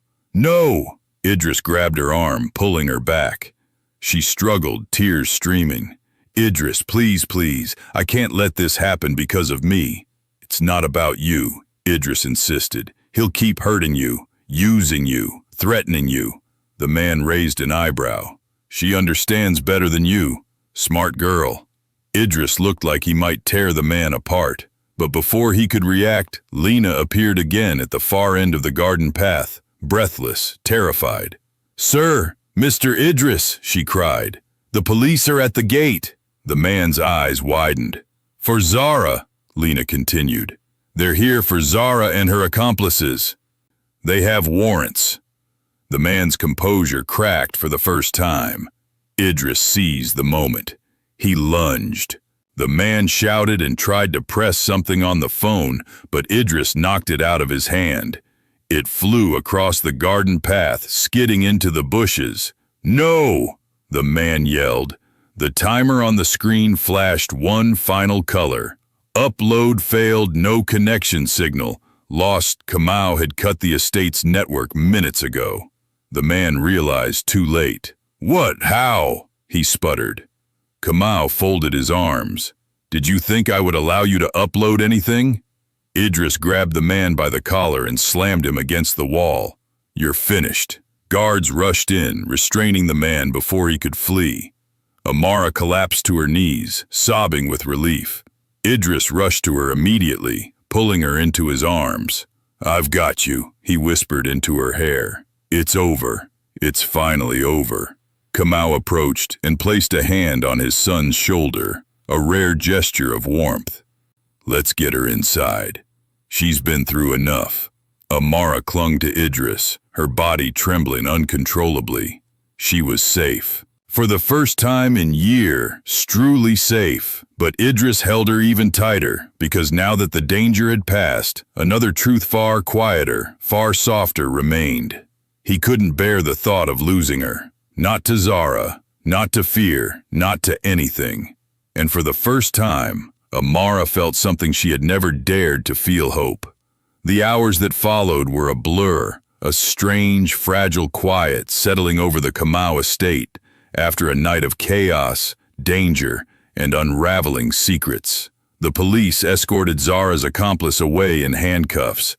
Zara herself had already been taken into custody, still screaming Idris's name, still cursing Amara with venom that now rang hollow in the cold night air. But inside the mansion, in Kamau's private lounge, everything felt still, almost too still. Amara sat on a velvet sofa near the fireplace. Wrapped in a soft blanket Lena had placed around her shoulders. Her hair was messy, her eyes swollen from tears, and her hands shook despite the fire's warmth. Idris sat beside her, close enough for comfort, but not so close that she felt pressured. He'd barely left her side since they returned from the gardens. Every time she shifted, he glanced at her. Every time she trembled, his hand twitched as if to reach for hers. Kamau stood by the window, speaking quietly with two senior guards. Their voices were low, but the words security breach, financial investigation, public statement, and media containment drifted through the air. The reality of Zara's downfall and the danger she'd brought with her was only just beginning. Lena entered with a tray of warm tea. "Here, child," she said softly, handing a cup to Amara. "Drink. Your nerves need calming." Amara nodded gratefully, though her hands trembled so badly, Idris quickly covered her fingers with his, steadying the cup. Their eyes met. She swallowed hard, lowering her gaze. "Thank you," she whispered. "You don't have to thank me," Idris murmured. "Not for caring about you." Her breath caught in her throat, but she didn't look up again. She wasn't ready. Not yet. Kamau approached them finally, his step slow and heavy. He looked older somehow, as though the weight of the night had pressed years onto his shoulders. "Idris," he said, voice low. "I need to speak with you." Idris tensed. "About what?" Kamau glanced at Amara gently, respectfully, then back at his son. "About her. About tonight. About what happens moving forward." Idris straightened. "Whatever decision you want to discuss includes her hearing it." Amara's eyes widened. "Idris, it's okay. I can step outside." "No," he said firmly. "This concerns you." Kamau exhaled deeply, then nodded in acknowledgement. "Very well," he said. "Amara, please stay." Amara's stomach tightened. She wrapped the blanket tighter around herself. Kamau pulled up a chair across from them and sat down, leaning forward, elbows resting on his knees. "First," he began, "I want you both to understand that Zara's arrest is only the beginning. Her financial crimes run deep. Investigators will likely search the house, question staff, and public interest will be intense." Amara paled. "I don't want the media anywhere near her," Idris said sharply. Kamau nodded. "They won't be. I'll make sure of it. The police are aware she's a victim in this situation, and I will emphasize that with every official involved." Amara blinked rapidly. "Victim?" Kamau held her gaze. "Zara attempted extortion, kidnapping, physical assault, and manipulation through fear. You endured more than any employee should ever endure. And you survived." She swallowed hard, unsure how to respond. "However," Kamau continued, "the world outside does not always understand nuance. They'll spin stories. They'll twist narratives. They'll speculate about motives, relationships, everything." Idris's jaw clenched. "Are you saying we should hide her?" "I'm saying we should protect her," Kamau corrected. "But how we do that depends on both of you." Amara's hands tightened around the cup. "What do you mean?" Idris asked. Kamau hesitated for the briefest moment, then spoke carefully. "The world already saw the way you defended her tonight. They saw you stand against Zara. They saw your emotions. They saw your anger. And some saw something more." Amara's heart thumped painfully. She stared at the rug beneath her feet. Idris frowned. What exactly did they see? Kamau met his son's gaze. "They saw you choose her, again and again." Idris didn't deny it. Kamau turned to Amara. "And they saw you be the person Zara hated most, not because of anything you did wrong, but because of what you represent. Honesty, kindness, humility, and Idris's loyalty." Amara's breath shook. She wiped at her eyes. "I never wanted any of that. I never wanted to be noticed." "I know," Kamau said gently, "but life doesn't always give us what we want. Sometimes it gives us what we're meant to face." Idris leaned closer to her. "You're not facing anything alone." Kamau studied them both for a moment before continuing. "There are 3 paths forward," he said. Amara tensed. Idris leaned forward, listening. "1," Kamau said. "Amara stays employed here under protection. She keeps her job, but her life will be watched, scrutinized. People will whisper. Some will threaten. Zara's allies might still surface. It's the safest option, but also the hardest emotionally." Amara's stomach twisted into knots. 2, Kamau continued. "We relocate her. far away from the city, a new job, a new home, a fresh start. She would be safe from Zara's world, not just physically, but socially. Idris stiffened. Absolutely not. Kamal raised an eyebrow. I wasn't finished. Idris clenched his jaw. I don't care. She's not being sent away. Amara felt heat rush to her cheeks. Idris, you're not leaving, he said, his voice barely above a whisper. Not after everything. Kamal held up a hand. Let me finish. Idris leaned back, though his eyes never left Amara. The third option, Kamal said slowly, is the most reckless, but perhaps the most honest.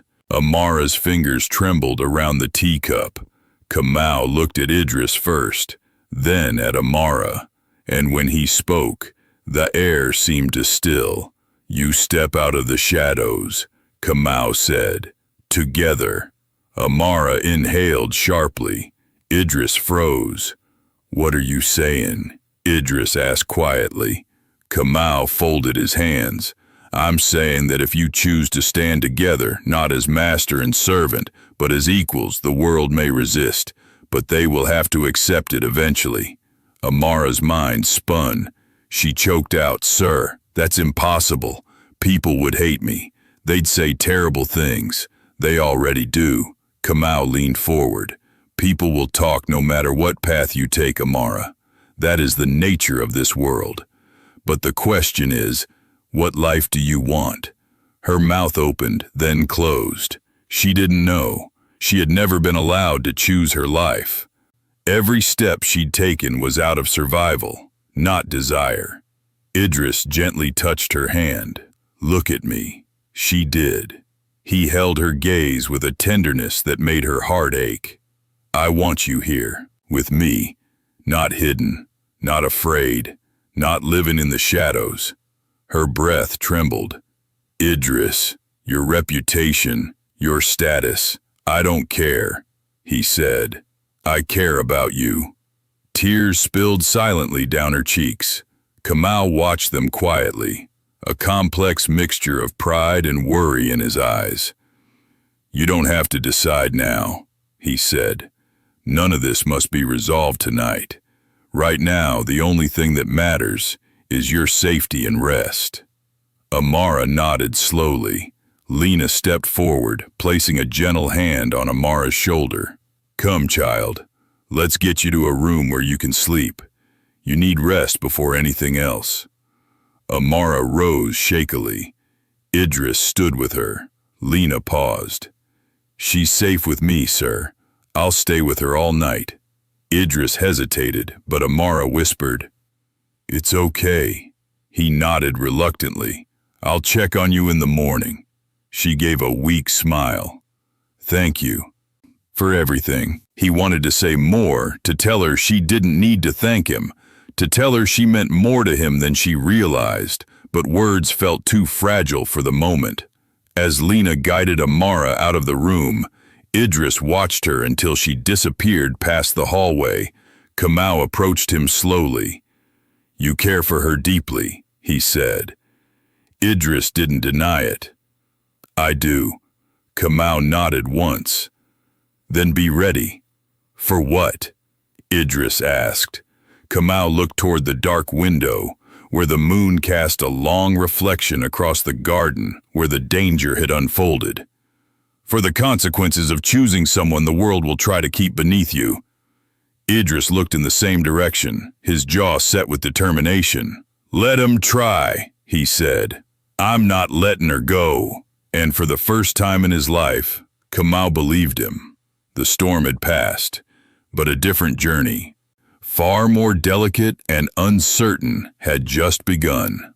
Amara barely felt her feet touching the floor as Lena guided her down the long hallway toward one of the guest rooms. Every limb felt heavy, as though the weight of the entire night had settled inside her bones. Her ears still rang with echoes of Zara's screams, the beeping timer, the man's cold threats, Idris's desperate voice, Lena's cry for help. All of it swirled through her mind in an overwhelming blur. When Lena finally pushed open the door to a quiet bedroom lit by a single warm lamp, Amara exhaled shakily. The space was soft, safe, and far away from the chaos she'd barely escaped. Lena closed the door behind them and gently guided her to sit on the edge of the bed. "Child," Lena whispered, brushing a strand of hair from Amara's face, "you've been through enough to break 10 people. But you're still standing. That alone should tell you how strong you truly are." Amara's voice cracked. "I didn't feel strong. Strong isn't how you feel," Lena murmured. "It's what you do despite the fear." Tears filled Amara's eyes again. She bit her lip hard, trying to steady herself. Lena squeezed her hands. "Rest. I'll stay right here. No one will touch you, not with me in this room." Amara nodded slowly, then crawled onto the bed. But she didn't lie down immediately. Her mind kept replaying everything. Zara's hatred, Idris stepping in front of her, the man pointing at her like she was an object, the timer ticking down, Idris's voice saying, "I care about you." She pressed the blanket to her chest, trying to slow her breathing. Lena dimmed the lamp and sat in a chair nearby. "Sleep, sweetheart. You're safe." For the first time in her life, Amara believed it. She fell asleep with the soft glow of the lamp beside her, and the memory of Idris's hand wrapped around hers. Idris did not sleep. Long after Lena had taken Amara upstairs, he remained in his father's lounge, pacing the room like a restless storm. Kamau sat behind his desk, reviewing documents related to Zara's crimes and the man they had captured, but Idris's mind wasn't on the investigation. His mind was on Amara. Every time he closed his eyes, he saw her kneeling on the garden floor, her body shaking as she cried in his arms. He saw Zara dragging her by the wrist. He saw the man pointing at her like she was nothing more than a tool. It reignited a fury he didn't know he possessed. "I should have noticed sooner," Idris muttered under his breath. "The way Zara treated the staff, the way she looked at Amara. I should have." "Idris," Kamau interrupted, lifting his eyes. "This isn't your fault." Idris stopped pacing. "Isn't it? I'm the one who brought Zara into this family. I thought she had potential. I thought she'd be responsible. And while I was gone, she turned this house into hell. And I allowed it to happen," Kamau said with surprising softness. "We are both responsible. But we are also both responsible for fixing it." Idris sank into a chair. "I don't care about the empire right now. I care about her." Kamau watched him carefully. "Then you need to be thoughtful, not impulsive. Amara cares for you too. I saw it in her eyes, but she's afraid." "I know," Idris whispered. "She's lived her entire life being told she is insignificant," Kamau continued. "If you want her to trust you, you must show her a world where she matters." "I will," Idris said firmly. "I'll protect her. I'll take care of her brother. You'll overwhelm her if you move too fast," Kamau warned. "Let her heal. Let her breathe." Idris sighed deeply. He knew his father was right, but the urge to run to Amara this instant, to assure her she wasn't alone, pulled at him with maddening intensity. As if sensing his thoughts, Kamau added, "Go see her in the morning. Tonight she needs rest more than anything." Idris nodded reluctantly, but the moment he stood to leave, Kamau's voice called him back. "Idris," he said, "if you choose her, I will support you." Idris froze, slowly. He turned. Kamau's eyes softened. "Zara taught me something tonight. Power without integrity is worth nothing, and love without respect is poison." He leaned back. "If Amara gives you respect, and if you give her the dignity she's been denied, then you both deserve a future that isn't dictated by society." For a moment, Idris felt something swell in his chest. Hope. He nodded once, firmly. "Thank you," he said quietly. Then he left the room, his steps lighter than before. Morning sunlight spilled gently through the curtains when Amara blinked awake. Her body ached everywhere. Her cheek was still tender, her arms sore, and her heart heavy, but her sleep had been the first peaceful rest she'd felt in years. Lena stirred in the chair beside her. "Good morning, child." Amara sat up slowly. "Did you stay all night?" "I said I would," Lena replied with a soft smile. "You needed someone." Amara swallowed thickly. "Thank you." Lena patted her hand. "You don't need to thank me for caring." Before Amara could respond, a soft knock sounded at the door. Amara's breath caught. She knew exactly who it was. Lena opened the door and Idris stood there, wearing a crisp shirt, his eyes warm but cautious, as though afraid he might overwhelm her with his presence. "Good morning," he murmured. Amara's heart fluttered. Her voice came out as a whisper. "Good morning." Lena excused herself, leaving them alone. Idris stepped closer but stopped a few feet from the bed, giving her space. "How are you feeling?" he asked. "Tired," she admitted honestly. "But better." He nodded. "I'm glad." Silence hung softly between them, not uncomfortable, but delicate, like something waiting to be shaped. Idris finally spoke. "Amara, everything that happened last night, none of it was your fault. You didn't deserve any of it." Her eyes filled with tears again. "But I was at the center of it all. Not because of anything you did," he said. "Because Zara was cruel. Because that man was greedy. Because power makes some people monsters." He paused, then softened his voice. "But you were the only person last night who acted with honesty and courage." Amara looked down, overwhelmed.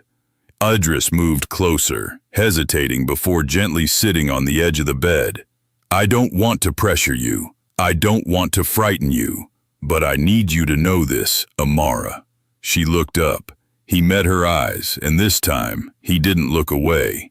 "You matter to me," he said, voice barely above a whisper, but filled with conviction. "More than anyone else." Her breath caught. "I want to help you," he continued. "Your brother, your future, your safety, all of it." Amara's voice trembled. "I don't know how to accept help." "You don't have to know," Idris said gently. "Just let me try."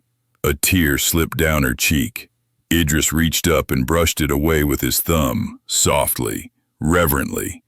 Amara didn't pull back. For the first time, she let herself lean into the warmth of someone who saw her not as a maid, not as a nobody, but as a human being worth caring for. A soft smile touched Idris's lips. "There's no hurry," he said. "We take this one step at a time." Amara nodded, feeling something shift inside her, an emotion she had never dared feel before. Hope. Real, unshakable hope. Idris reached for her hand. She let him take it. And for the first time in her life, Amara allowed herself to believe she belonged somewhere, to someone, to a future she had never imagined possible. "Ki now em san sang," Idris whispered. "I'll be right here." Amara closed her eyes, letting the promise settle gently in her heart. She believed him, and the world she once feared suddenly didn't feel so impossible anymore. In life, kindness is often mistaken for weakness, and humility for insignificance. But the truth is this: the greatest strength lies in courage that grows quietly in the hearts of those who endure without breaking. Amara faced cruelty not because she deserved it, but because others feared the goodness they saw in her. Yet in the end, truth revealed itself, and compassion prevailed over power. We are reminded that no matter how dark the world becomes, integrity and kindness will always rise above deceit. And sometimes, the people society overlooks are the ones who shine the brightest when the storm passes. If this story touched your heart, share your thoughts. Below, tell us where you're watching from and your local time. And if you enjoy tales filled with emotion and meaning, we invite you to subscribe for more powerful African drama stories.